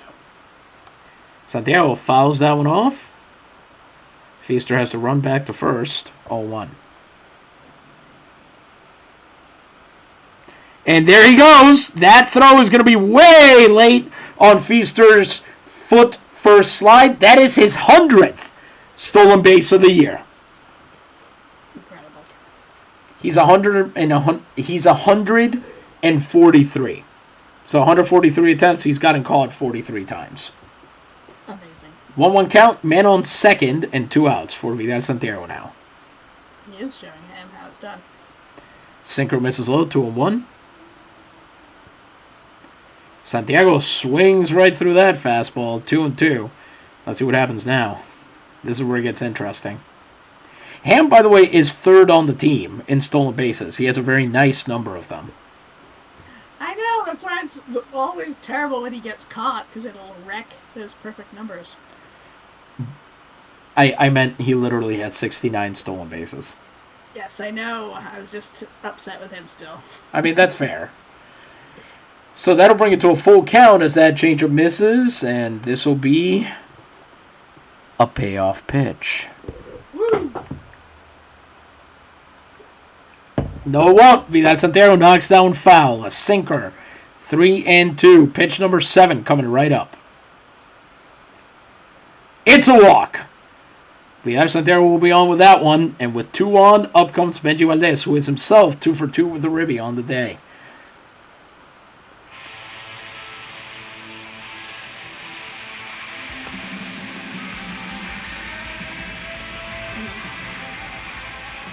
Moment of silence for our fallen rockers. That's right. Thank you. For those who have rocked, we salute you. Anyway, it's a 1-0 count as that sinker missed low. You just know Benji didn't even swing at that because he figured it wouldn't count since the music was still playing. Yeah. Ball 2. Sinker. Oh, that's not in the zone. Come on. 2-1 count. Unfair. This is where the umpire turns to you and goes, oh, oh, oh.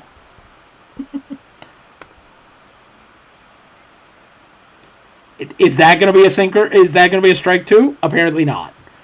It's going to be ball 3. Gentleman hitters count for Benji Valdez here, 3-1. That is hit right to Feliciano. It's going to be out number 3 for sure. And sure enough, it is. So after all that, Scott Peterson's the one who's laughing. We're through 5. Naguabo is ahead 2-1 after stranding 3 base runners. Yep. That sounds about right. I don't even know what to say at this point. I don't know how I can be so underwhelmed by the team when they are winning. They are technically still winning. Yes, but you're absolutely right. They make it very easy to look like they're having the worst time of their lives out there. Yes. Kind of the opposite of what you want, really, when you think about it. For sure. Yeah, eventually we just need to find the worst team in baseball to follow again. That was always fun. That was fun. Who is it this year? It's Dorado. It's the Ejemplares, the Exemplars. Oh, very ironic. Yeah, you might say that. Top of the 6th, Everton Stack at 83 pitches over 5 innings. 3 hits, 1 run, 1 walk, and 6 strikeouts. Not that you would think it. If I told you that Everton Stack had struck out 6 so far, would you believe me? No. I mean, I feel like that's incorrect, but I'm trying to square it with what's actually going on. Yeah. And also, while we're on this, what would you say if I sang out of tune? I would stand up and walk out on you, probably. Well, that's very unfortunate. Anyway, he's facing Helmiro Carvalho, who is 0 for 1 on the day. And I think had a sacrifice. Yep, sack bunt back in the 3rd. Curveball misses inside, 1-0. Swings on that one and fouls it off. Helmiro Carvalho, great name. Carvalho, by the way, is apparently a reference to like an oak tree. A type of oak tree. What is? Carvalho. His last name, Helmiro Carvalho. Mm-hmm. It's a great name, but I also want to remind everybody, this is the 15-pitch guy. 1-1 count. As he misses inside with the sinker. You know this guy takes forever to get out, right? Like, you need to give him pitches. Come on, man. As he fouls off the fastball, 2-2. I feel like maybe Stack's going to panic and hit him with the ball. I feel like there's a possibility there. How many guys has he hit? That's actually a good question. He's hit 6 guys. I don't like it. Yeah, but Ted's hit 29, so... Yeah, that sounds more... He hit 3 in the same game. Again, that's not the first time it's happened. Surprise, that didn't turn into a bench-clearing brawl. Or the second. Because, come on. The team's got to take it personally when you do that. For sure. Absolutely. No, it's nuts. Does this game have brawls? I'm assuming not. It does, and in fact, people do sometimes often get suspended. Oh, wow. For the brawls. Yeah, it happens. Pretty cool. 2-2 count. Usually they get suspended if there's like if they fight. If it's the pitcher and an opposing hitter get into a fight, they will get suspended. If the bench is clear, it might be a different kind of discipline that gets handed down. I've only ever seen players get ejected for brawling, or if a hitter gets ejected by himself for arguing a strike call. As the ball is fouled off once again. Here we go. 2-2 pitch. Carvalho. Oh, that's way faster. Gets it to Valdez. Valdez throws to first in plenty of time, and that's out number 1. There are batters in this league that would consider a 6-pitch at-bat a dream. Helmiro Carvalho, that might be his shortest of the night so far. I see the Reyes are back to disappointing me like they usually do. That's okay, they're in the playoffs. Doesn't matter. Cayetano Jara is next up. He is 0 for 2 on the day. 1 out, bases empty. He struck out both times he's been out. And that sinker misses. Away, 1-0.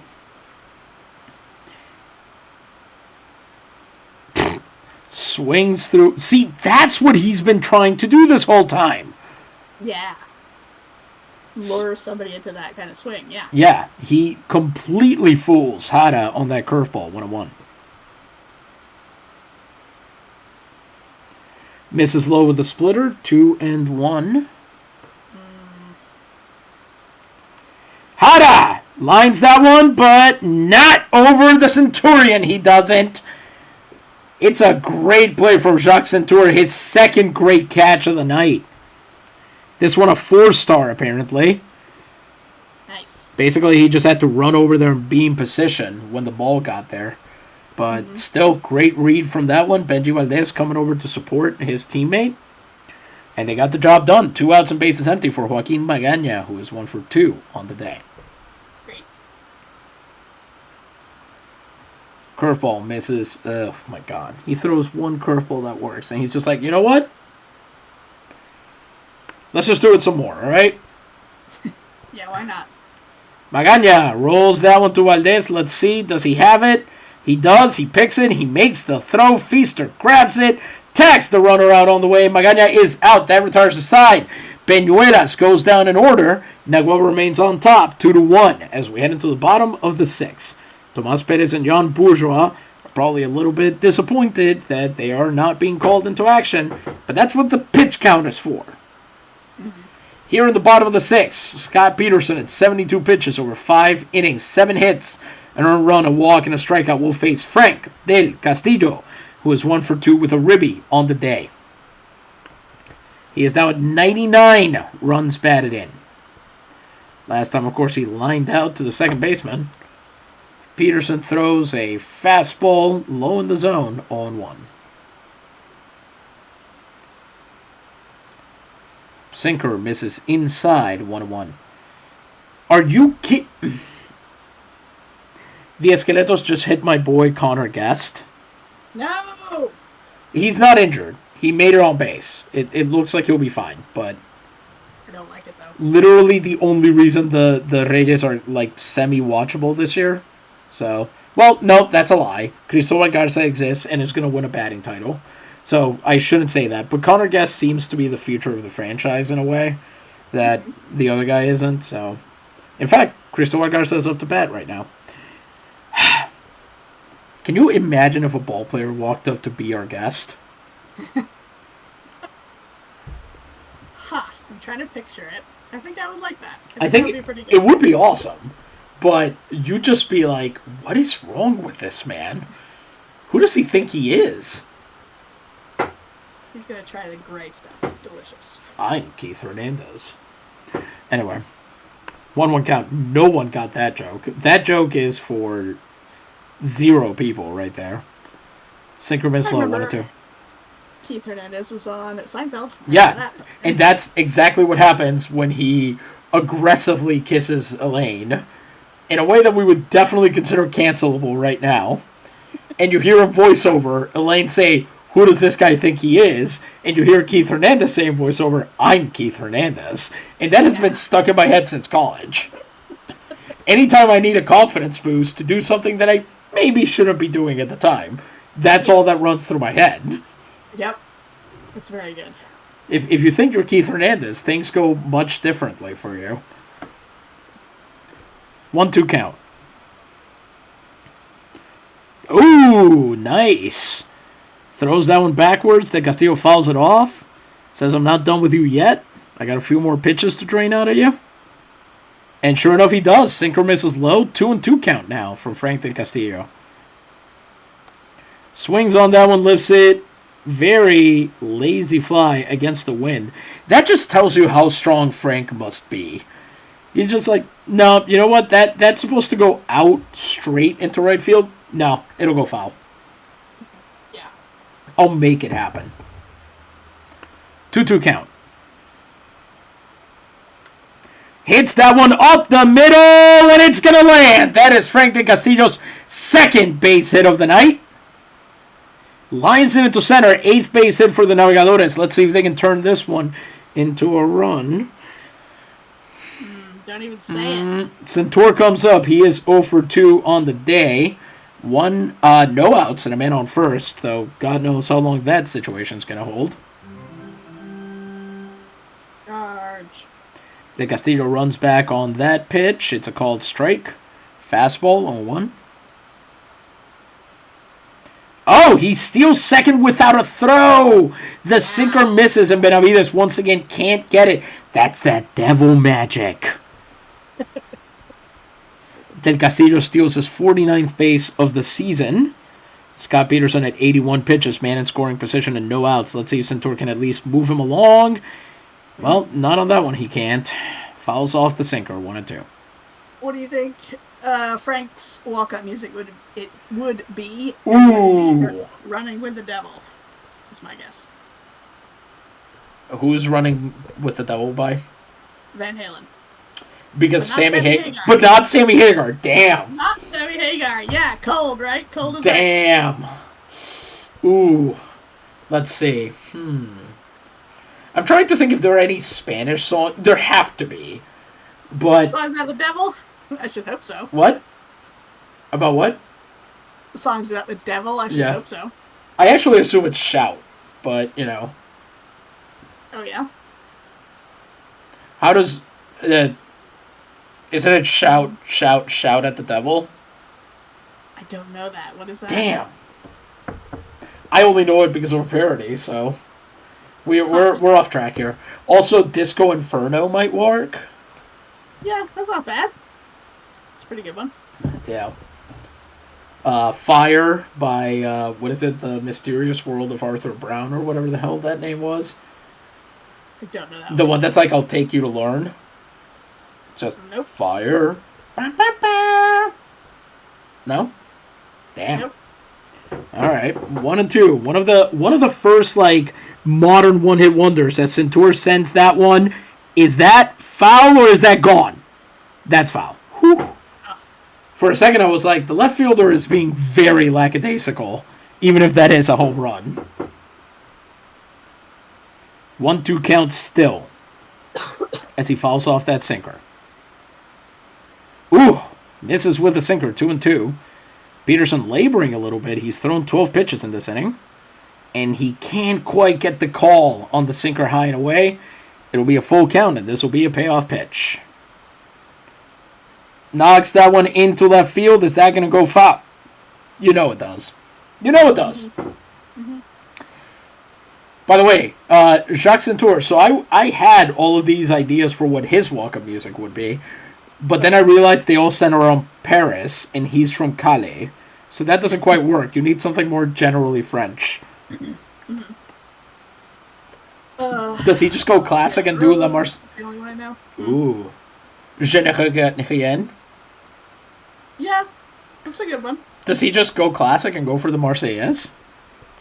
That is a pretty baller national anthem. I will say, France has one of the best national anthems. Yes. I'm gonna say that. I'm gonna put my flag down on that one. You know who I think is the most undefeated at national anthems is the Russians. Because the Soviet national anthem kicks ass. And then, I know it. Did you ever watch The Hunt for Red October? Nope. Damn. Okay. I'm trying to think. Okay, have you ever listened to the Pet Shop Boys' Go West? Once or twice. I know what you're talking about, but I can't. It's similar to that. It's similar to that. Just listen to it. It's great. And the Tsarist hymns were also awesome because obviously they paid very good musicians to make it happen. So when Tchaikovsky has the 1812 overture at the end, La Marseillaise is the part that the cannons go off during. Mm-hmm. La Marseillaise is interpolated with a Tsarist hymn. So it's very I think the Russians just have that level of emotion in the national anthems that just cannot be defeated. Fair enough. Full count, payoff pitch coming in. Centaur lines that one at the left field. It's all the way into the corner. That's going to be down for extra bases. Yes. And he sure filled his trenches with the enemy's blood. That's going to be an RBI double from Jacques Centur as Frank de Castillo comes in to score from second. The throw is wide, and the Navegadores sail ahead. They are up 3-1. RBI number 75 for Jacques Centur. French 75, if you will. He's just popping over a bottle of champagne out there. Just drinking it at second base. Oh, man. What else is in a French 75? Is it Gin. Saint-Germain? It's gin. It's gin. Right, okay. Yeah, I do like a French 75. I did have somebody once suggest using, if you wanted to make it a Russian 75, make it red, basically. The two suggestions I got were either Aperol or using slow gin. Because slow gin has that stronger juniper, or not juniper, the slow berries have that red color. Technically, they're called plums and not berries. Or are they straight up? Oh, I see. Okay. There you go. Yes. Yeah. So that would have that stronger color. I've only had Aperol twice in my life. I don't know if... I know that people love it with fizzy stuff. I wasn't as big a fan, but... I'm thinking of that other red one, the one that they say is an acquired taste that goes in a Negroni. What is that called? Those are Campari bitters, and no. Campari! Okay. Hard pass. Yeah, I agree. Those are strong. Yeah.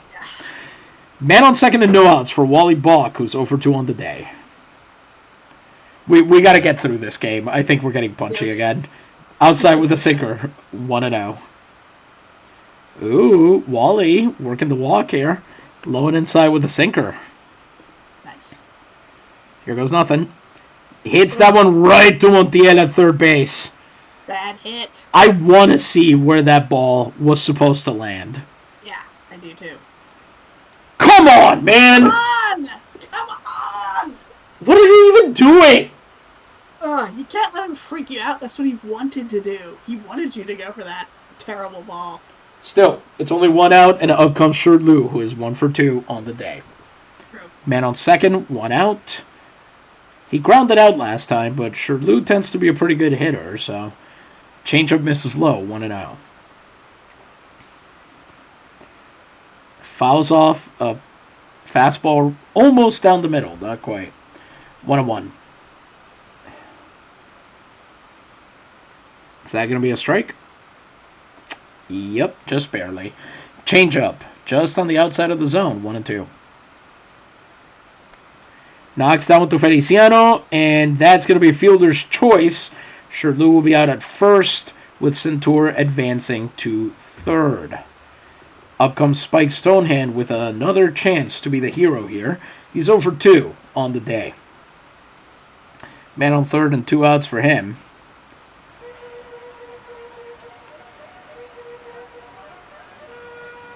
Fouls off that sinker. 0-1. Ball misses low, 1-1. Strike 2 called on the changeup at the bottom of the zone. What? Well, that was fast. He strikes out on a... okay. Didn't look like it was going to be in the zone, but it was. I'll take my licks on that one. Well, at least they've managed to pull away with a third run. Before we continue with the bottom third of the game, we need one more word from our sponsors. Louisa, the booth is yours. Thank you. Folks, I want to tell you about Salvador Alcina's Golden Niceties. Now, this is a military equipment establishment, and it has a full assortment of sabers, swords, badges for officers of the Army and Navy, medals and decorations, insignia for revenue and telegraph officers, coats of arms, kepis, cockades, Teresian caps. Some of these I'm not sure about. We'll come back to that. Regulation headgear for the Merchant Marine, the Capitoline Guard, and other departments and offices of the insular government. Wool steps, which we think actually would mean like patches to be sewn on. Wool patches depicting coats of arms for flags. Assortments of sheet music, as we were just talking about, important patriotic sheet music. And it's located in Plaza General Rojas, in, of course, Puerto Rico. Now coming back to those hats. Coats of arms, it's not a hat, I know what that is. Kepis, not sure about that one. Cockades, I do know that. That's with the pointed top, and then there's the ribbon rosette, which is an important detail, which you'll notice is part of the Phrygian cap used as the mascot of the Paris Olympics going on right now. You'll notice that little Phrygian cap creature has 2 eyelashes on one of its eyes that are red, white, and blue striped ribbons. That is a cockade. That eye would be a cockade if it was a real hat. A kepi is, if you've seen like old school French army photos of French soldiers or gendarmes, that kind of outfit. You know that cylindrical hat they have with a pretty short brim? Sometimes the hat will have like a bunch of markings on the front. Oh, I've looked it up. So, like when you're going to join the French Foreign Legion in an old cartoon. Yes, exactly. It looks exactly like that, but then with extra fabric to protect you from the sun around the sides. So. Yep, there you go. Have that fabric. Mm-hmm. Yes, I know exactly what you mean now. Are you seeing where it comes from? The French word kippy? No. It is a respelled version of a German word, kepi, which is a diminutive form of cape, meaning cap. So the French army are wearing a hat that they have named in German. Interesting. It's very complicated. Yep. Sure is. I did look up a Teresian cap, which I didn't know, and I'm getting no results. It's just showing me some baseball hats. That is a cap. It's Teresianas are named after a military academy. The Theresian Military Academy, or Saint Theresian Military Academy, or something like that. Saint Theresa, I should say. Austria, I believe. But they were a very... the caps outlasted the academy. Okay. The academy existed stopped being a thing, and the Spaniards sort of kept it around the hat, specifically. Yeah, interesting. Okay. And then the one I did know, cockades, which is not technically a hat, but which is a decorative ribbon.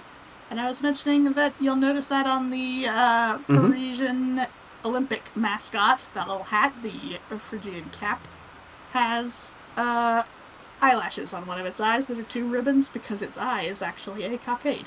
Mm-hmm. Pretty great. Pretty awesome. Okay, here we go. No more. Oh, what?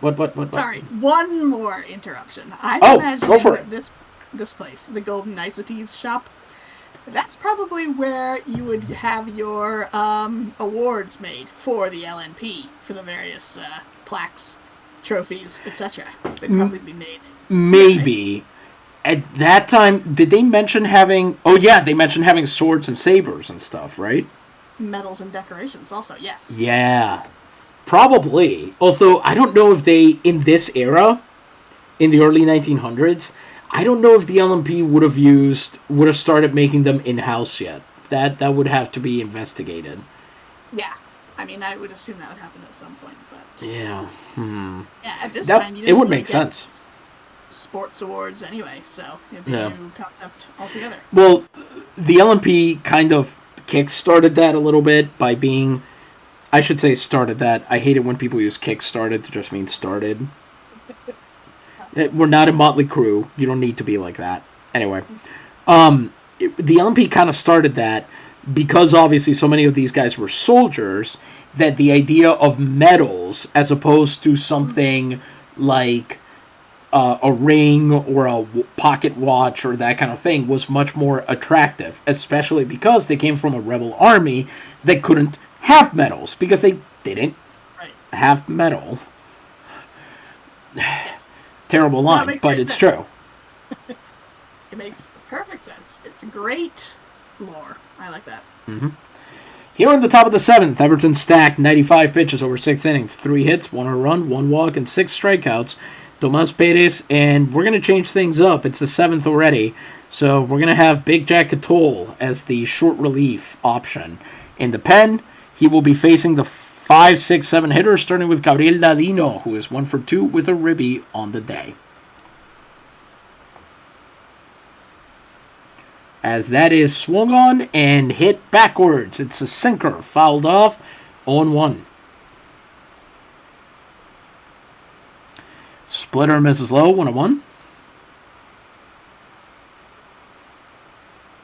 Swings through the curveball. Ooh, embarrassing. And it was in the zone, too. How much easier could he have made it for you? Yeah, really. Let's see if he'll finish him off here. It's a 1-2 count. Got him! That's a bit of revenge right there. Gabriel Ladino's 60th strikeout of the season. It's 1-2. On a sinker, he will now face Troilo Vargas, who is over 2 on the day. 100th pitch from Everton Stack with the bases empty and 1 out. It is a fastball that is fouled off, which is good because otherwise it would have been ball 1. If he's getting them to swing at pitches outside of the zone, this is over. Yeah. And as soon as I say that, misses with the second fastball, 1-1. Right on top of the first. Yep. He just got smarter between pitch 1 and pitch 2. It happens. Curveball away. I see we're back to the game plan. Throw everything low and away from him. I mean, it makes sense, but you have to actually execute the pitch. Fastball is down there, 2-2.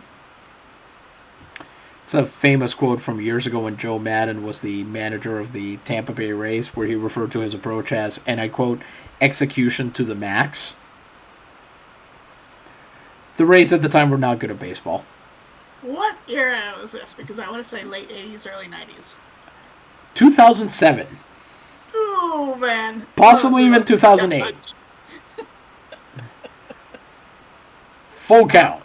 I think, were you like getting into your like push it to the limit era there? I was just thinking about what kind of slogans you might see on T-shirts at the time, or what Nickelodeon characters might yell in commercial breaks, and it seemed like it was appropriate.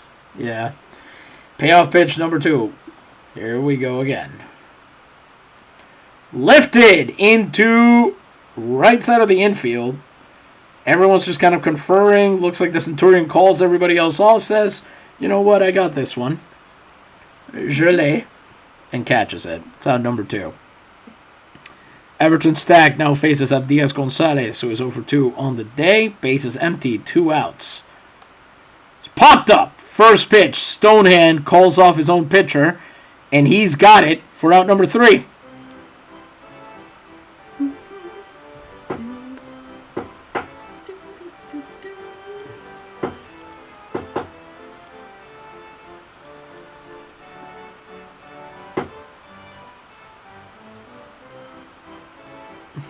Rolf is really just going off right now. He's watching you. Yeah. Yes.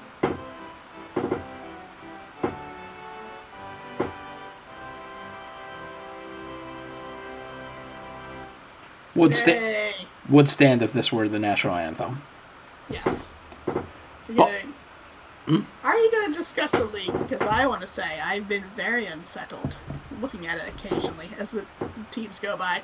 Okay. And seeing how many are matchups that have almost the same color. But it's different enough that when I see it, it makes my eye twitch.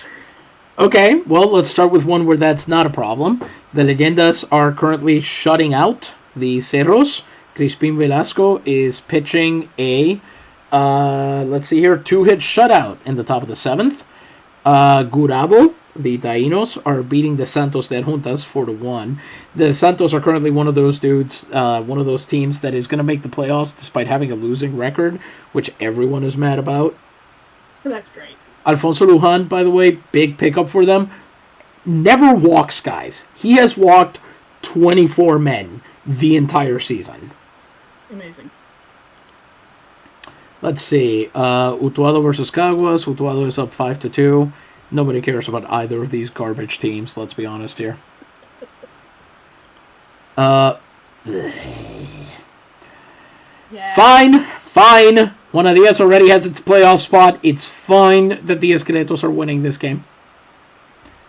Fine. The colors is like one of those little charts where it shows you how different types of mollusks make different types of Roman dyes.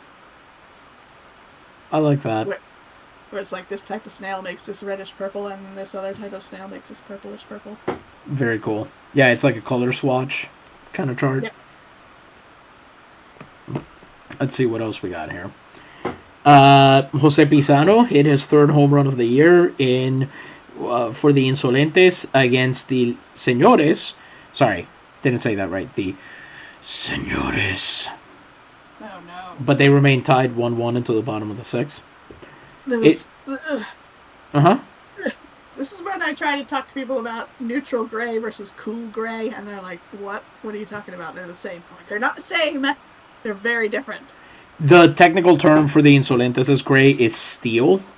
The orange there is saffron, if you were wondering. They are technically the saffron and steel. I love that. Nope, I can't remember his name. Never mind. Wait, what? Help me out here. Anything. It's that song, was it Walt? I want to say Walter Egan. That sounds like a terrible singer name. Magnet and Steel was his song.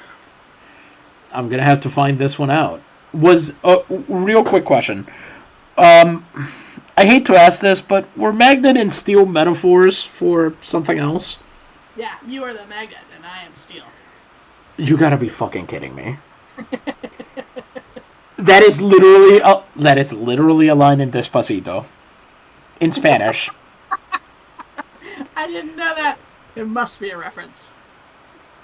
It's gotta be. Luis Fonsi just straight up says it with no irony. What? Yeah. No net. Song by Walter Egan. I got it exactly right. What the fuck? I was like, there's no way this is a guy's name. What year? 2017 is not correct. What is it? What is it actually? 1978. Yeah, that sounds about right. The Romeros are currently beating the Murciélagos 3-2 here. Tito Barrientos, who has been a great pitcher for the Romeros this year, is doing quite well. Let's see. The Lobos and the Marcianos are tied 4-4 in the 8th. Feliciano Marin for the Lobos is in and pitching against Pablo Nieves. Atillo, the Canarios, are shutting out the Combatientes 5-0. I don't know where else to go with this because the Combatientes are not a good team and the Canarios are not much better.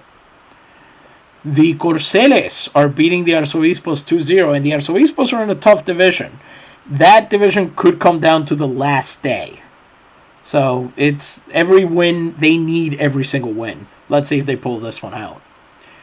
The Termales are beating Moca 4-0, so at least between these two teams, Moca and Aguada are in the same division. So that's something.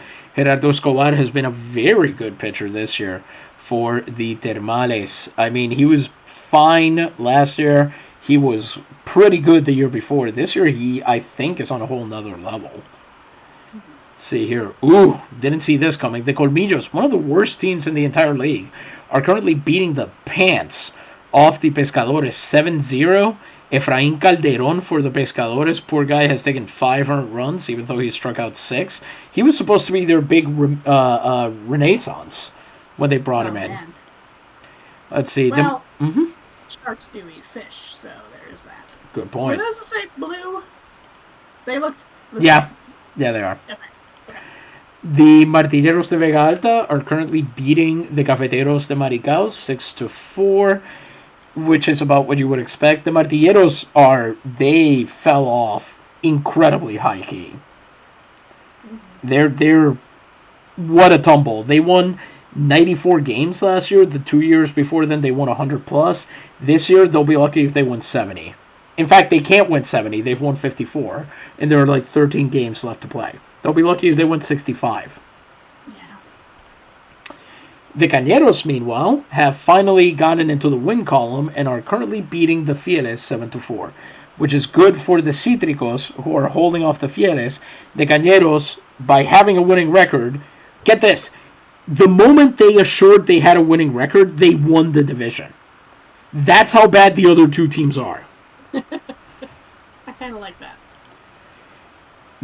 This game has not started because it must be part of a doubleheader, Golondrinas versus Atenienses. The Ilustres are beating the Dulceros 2-1. Again, whatever. No one cares about these two teams. The Vejigantes are beating the Macabeos 3-2. And now this is important because the Macabeos are currently in the lead for that division, but not by much.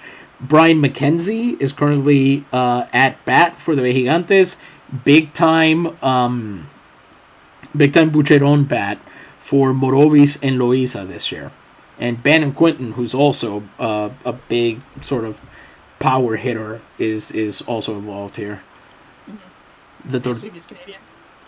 Actually, Bannon Quinton might be English. Oh. No, I think he's from Northern Ireland. Yeah, I'm not sure. All right.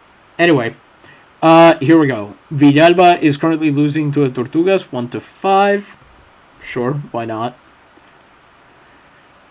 Jake Getman hit a home run that is the current only run for the Milagrosos, as they are currently down 2-1 to the Brillantes. The Cítricos are beating Dorados 6-0, so they are beating Gaston Lucel, who used to be a Corso and was pretty good last year, and then they released him. They just cut him. Sorry, he was pretty good this year, and they cut him. This is the worst team of all? Dorado, one of them, yeah. It's between them, the Colmillos, Villalba, the Mercaderes, and there's a fourth that I can't remember right now. Okay. Because I thought you said it was this team that was the worst of all. They were the worst for most of the season. They might only be the worst in Betances right now. Okay. See what else we got. Valencianos are doing the Lord's work. They're beating back the CIA. Tied 2-2 in the 8th. Chris Hallamore, whom we mentioned in one of our discussions of no-hitters. He was a teammate of Bob Gibson and Jacques Mollet, both of whom are also on this team. Amazing. So they have all been reunited from the 1896 Nipissing Air Marshals, who won the Canadian Baseball League that year.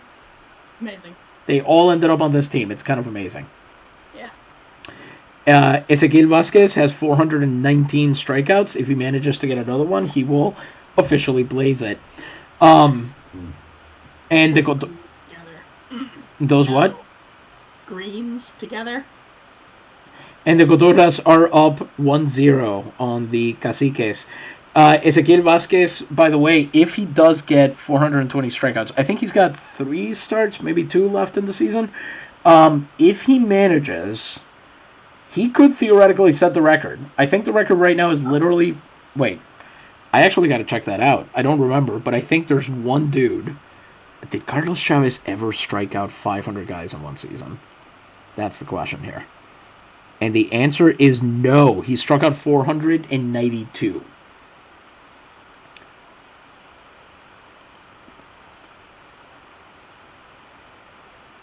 But if he strikes out 420 in this game, that would still be good already for third on the all-time list. Nice. Let's see what else we got. The San Isalvos are up 1-0 on the Chupacabras. Also might be in contention for one of the worst teams. The Chupacabras kind of had an okay start and then just completely fell out of the bottom. Soles are up 5-0 on the Eléctricos. Germán Jiménez is not having a great time out there. He's trying, but it is not going well. Victor Espinal can catch. Why is he playing left field? I mean, he's catching in this game, but apparently he normally plays left field.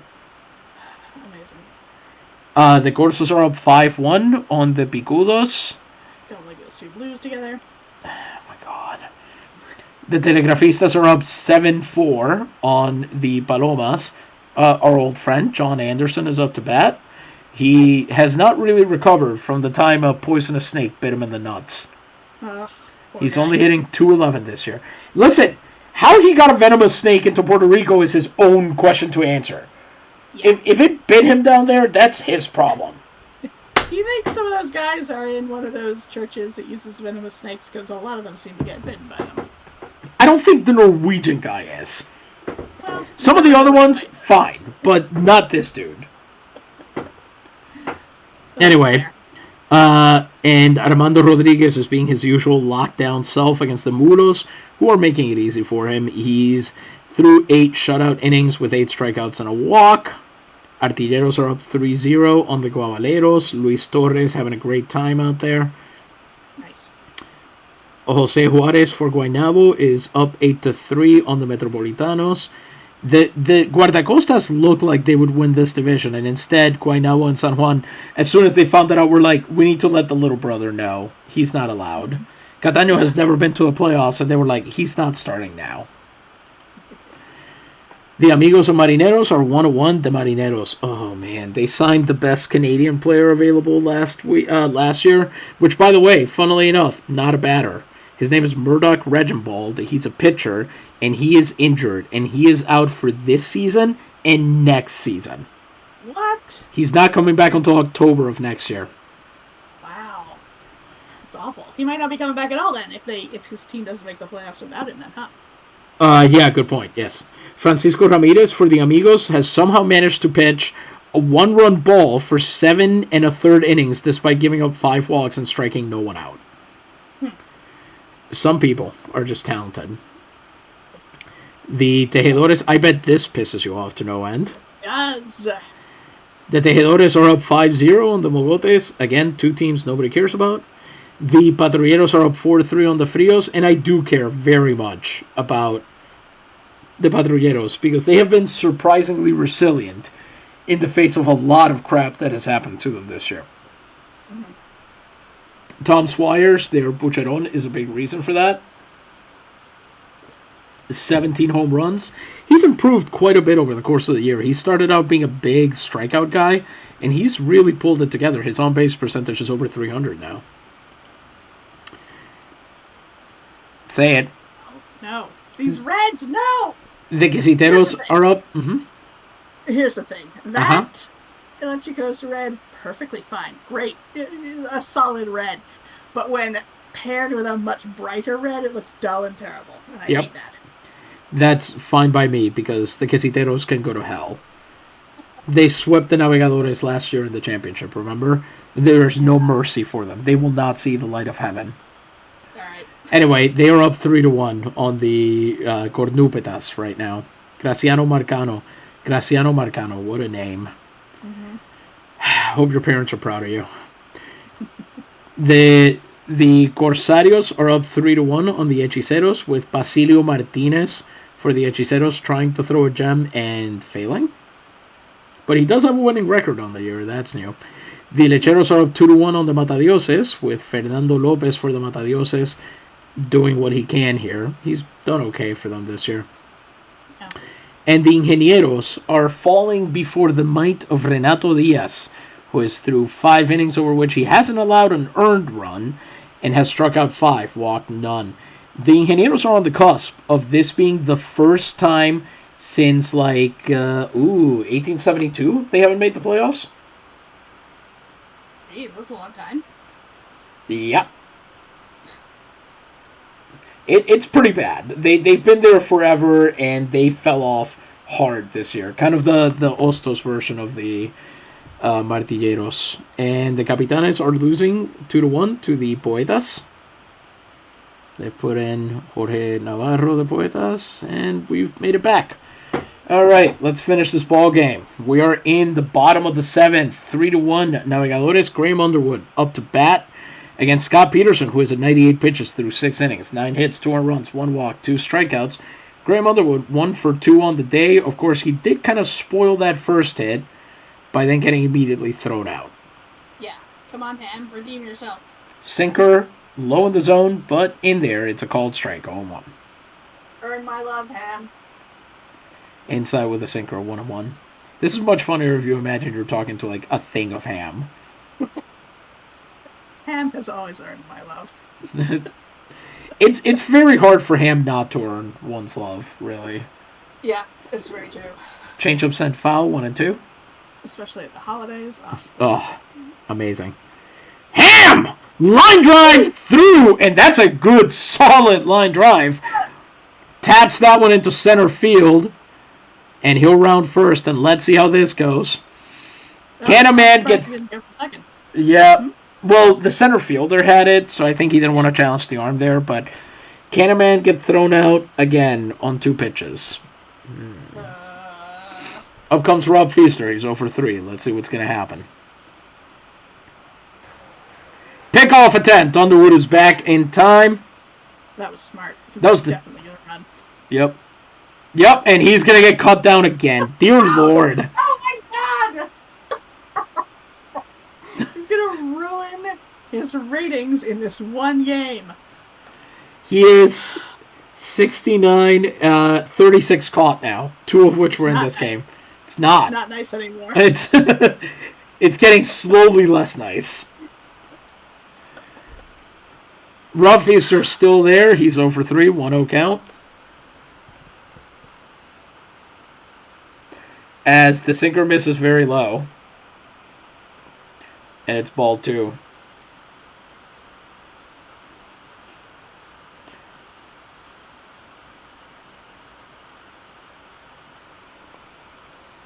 Feaster on the 2-0 count. This is why he was hired, by the way. It's his pitching eye. It's the fact that he can... That recognition last year, it wasn't there before the 2 strikes. He had real trouble activating that when he wasn't in a clutch situation. Yeah. And it kind of dragged everything down. This year, he's been all over the place. He's been all over. He's not going to double his wins above replacement from last year, but 8.4 wins above replacement from a first baseman is nuts. Mm-hmm. That is amazing. He has struck out 54 times. He's drawn 94 walks.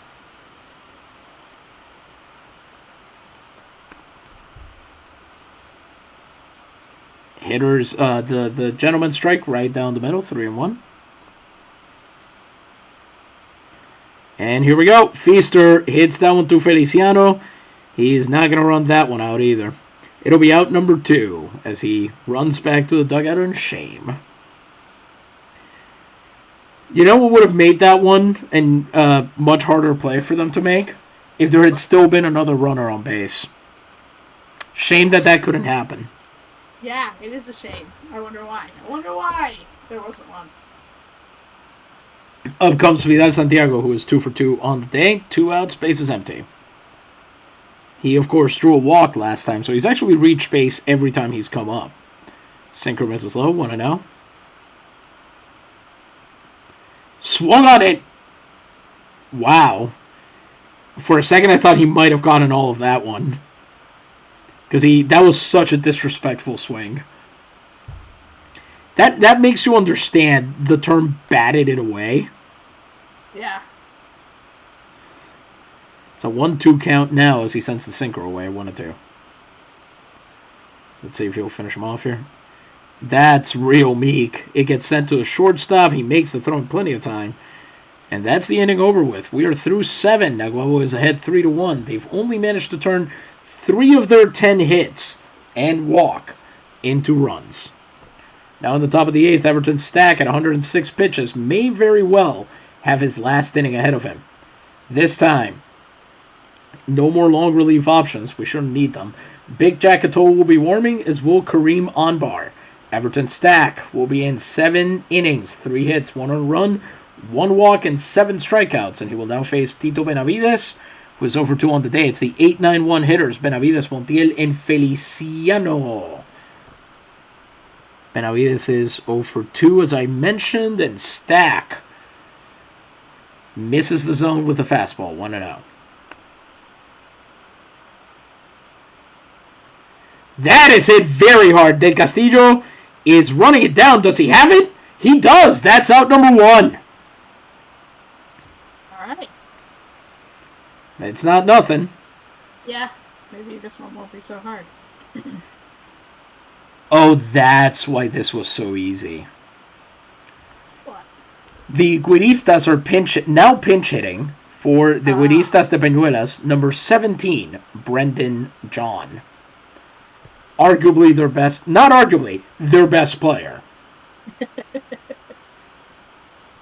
Oh, he's also from Jamaica. Yes, he is. It's Jamaican on Jamaican action here. He is hitting .296, OPS is .726, 1 home run, 66 runs batted in, which, not by many, leads this club right here. He's also second in stolen bases on this current lineup, and he ties for the lead in home runs. Brendan John, this is his rookie season. 42% better than the average hitter. 4.9 wins above replacement. He's played all over the outfield and been positive defensively at all of those. This is all very good, but he is tired. Are just all their guys tired? Have they been playing too many games? What's going on over there? I don't think they have the depth, is the thing. Like, they have... No, what am I talking about? This is plenty. You could definitely make this happen. I don't understand why you wouldn't... You know why? They need to win.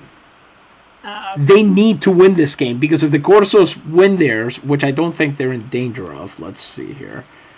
The Corsos, I thought were... No, they are winning. They're winning over the Picudos.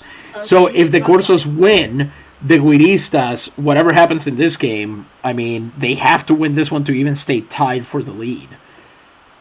Oh, so they're really sweating it. Yeah, the Güiristas have not won the division since literally the first LMP season. Mm-hmm. They've had a bunch of wild cards, but they've never actually outright won the division.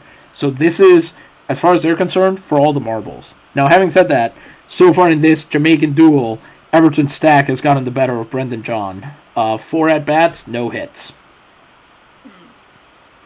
He's 3 for 5 pinch hitting, which should tell you how often the Güiristas are firing away their same lineup. If he's only pinch hit 5 times over the course of the year, most of the guys in the Naguabo lineup have pinch hit maybe twice as often. Mm-hmm. As he fouls off that curveball, apparently they had to pick some debris off of the infield. Strike called. That's a fastball again. 0-2. Swung on, and he misses. Whoa! Apparently, Stonehand made contact with the bat there, and the umpire will call it catcher's interference. Oh, man. That never happens. No, it's very rare. That'll put him on, though, with 1 out for pinch hitter Ernesto Cruz, who's hitting .202, OPS of .492, 1 home run, 19 runs batted in. Another pinch hitter. Yeah. And the guy from Coco was Ernesto de la Cruz, right? I don't remember. All right, well, here we go. Cruz hits that one to Wally Balk. He goes to second for 1, and they are not going to try to throw to first. Lead runners off, Brendan John, and there will be another pinch hitter. Oscar Peña will be up. He's faced Stack once before, failed to get a hit, but I'm actually scared of him for 2 reasons. One, he's hitting .286, which is now the second best mark in this lineup. Second, his OPS is .666. Ooh, terrifying. Yep. No home runs, 44 runs batted in. He's on a cold streak lately, but we'll see how well that goes for him. 2 outs and a man on first for Oscar Peña, who immediately knocks that one foul. Dang. It was a good hit. It was. That wind must have carried it a little bit too far right. Mm-hmm. Fastball. Hooked foul, 0-1. That is hit hard into right field. Frank de Castillo will not be able to get to that one in time. Let's see if he can get a throw off. That ball is coming from behind the runner. Is it going to be in time? You're kidding me. Is he safe? He is safe. Woo! Oh, man. That looked like it could go either way for the umpire. Yeah. Yeah, it did. And with 2 outs and 2 on, Everton Stack still not at 120 pitches. So Cayetano Jara will come in. He is 0 for 3 on the day. Here goes nothing. Jara has struck out and lined out to Jacques Centur with runners on the corners and 2 down. He fouls off that sinker, 0-1. Swings through the splitter. Jara, by the way, is hitting .300 in the late innings. As he misses with that curveball, hits the dirt with that one. He's lucky that wasn't a wild pitch. 1-2 count. That is swung on. Feaster gets it on the line out. And that is out number 3. The Güiristas strand 2 more runners. I can't believe they got out of that one. Same. And we head into the bottom of the 8th.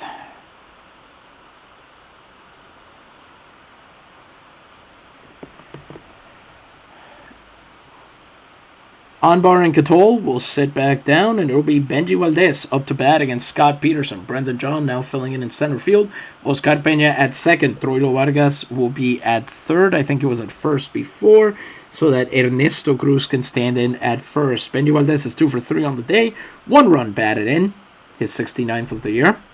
Nice. Scott Peterson, 7 innings pitched, 10 hits, 2 runs, 1 walk, 2 strikeouts.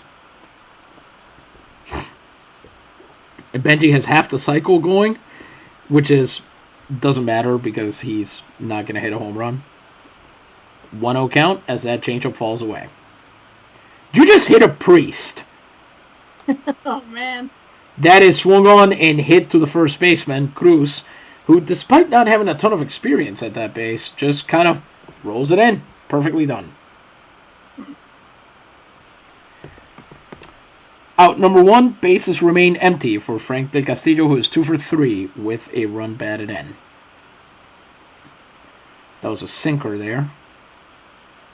Del Castillo watches that fastball right through the middle. Del Castillo, get this, Frank del Castillo doesn't think that was a strike.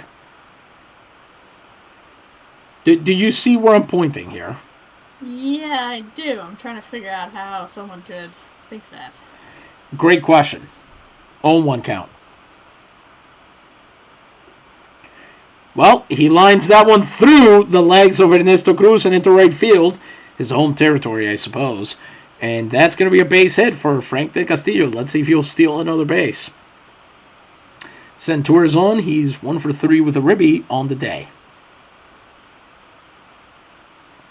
Here goes nothing. He hit an RBI double last time, and De Castillo back on the pickoff throw. The audience getting loud here. That pitch is in, and there goes De Castillo again. Another late throw. De Castillo has his 50th stolen base of the season. So he has at least stolen 50 every season he's been in baseball, which is... Sorry, that's Peterson. Let's go here. 70, 138, 90, and 50. Nice. So there's that at least. That 1902 season's a real outlier, huh? What's that now? That 1902 season is a real outlier. Yeah, well, you know what it is? Is that he was hitting leadoff that season. So he had the most opportunities to steal bases. That makes sense. 0-1 count. Centur, roller to the pitcher. Peterson has it, makes the throw over to first, and they got him. So that's out number 2. We're going to be putting Varela into the bullpen and on bar. And I'll decide which one gets to pitch the top of the 9th, depending on which one I think would be funnier. With a man on third and 2 outs, up comes Wally Bach, who is 0 for 3 on the day. He's hitting just 2-2-3 in the late innings. As he hits that one, straightaway foul, right field.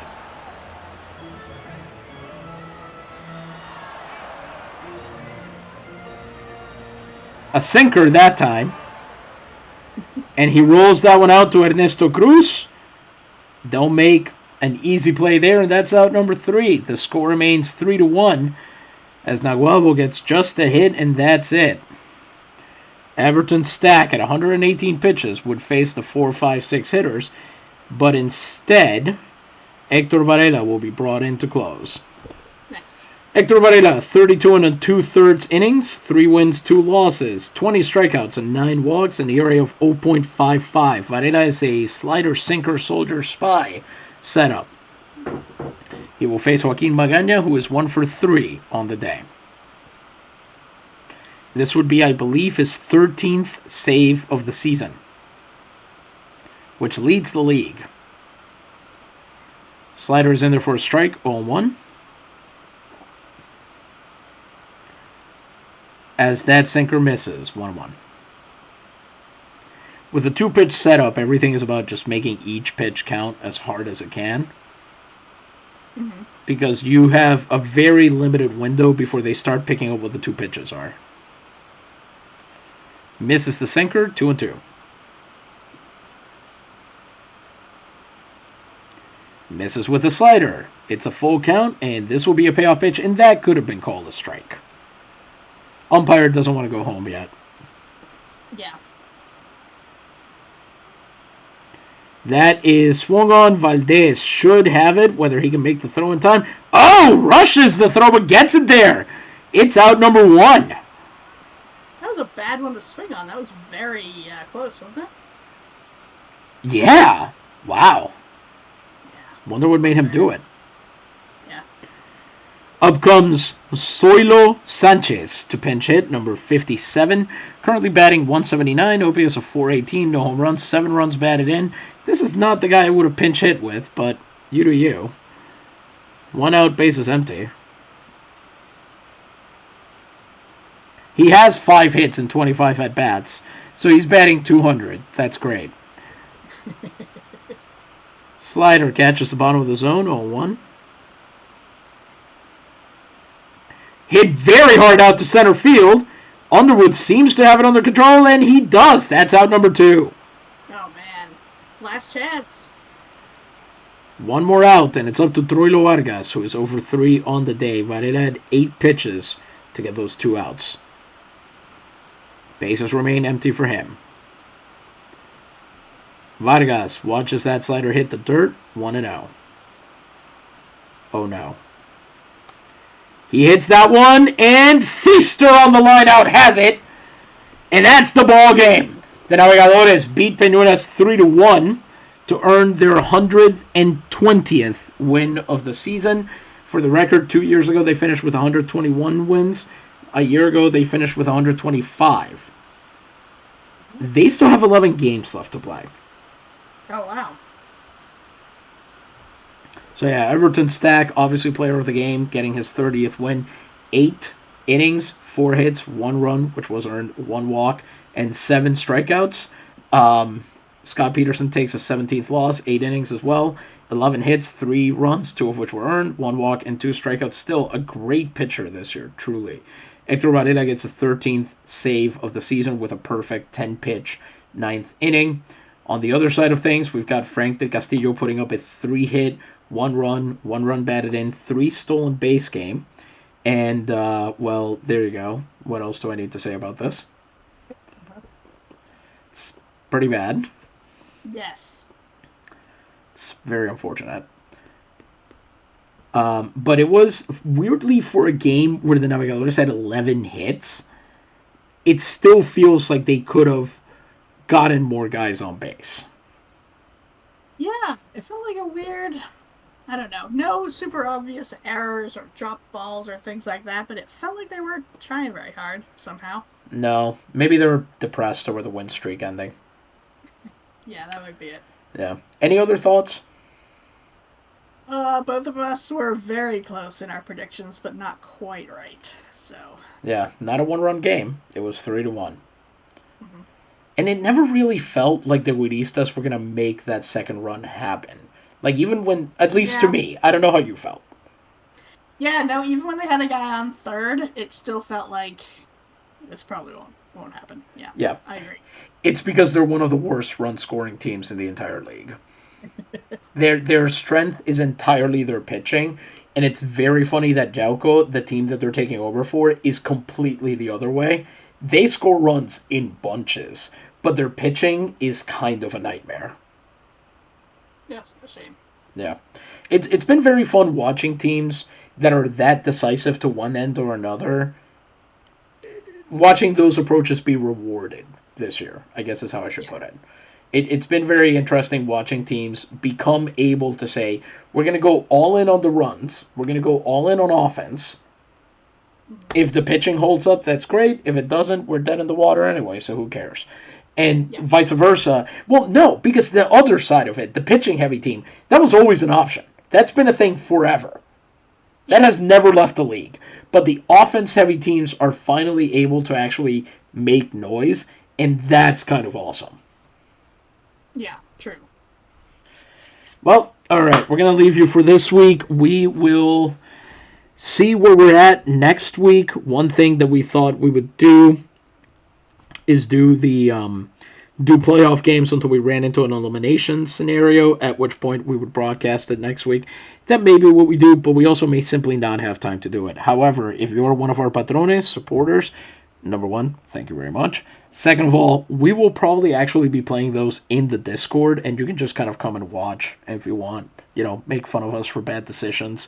If you feel like it, that could be kind of fun. But we've got 11 more games to play, and then we'll see who our matchup is. We'll have articles about that. Maybe we'll get Simon to predict the playoffs badly again. That's always fun. That'll be fun. Yeah. Yeah. You know, Justin Verlander's brother, Ben, is a content creator, and now he has a show on Fox and everything called Flippin' Bats. And he predicted, if I remember correctly, either the 2021 or 2022 playoffs exactly incorrectly. He got every single matchup wrong. That's impressive. It's incredible.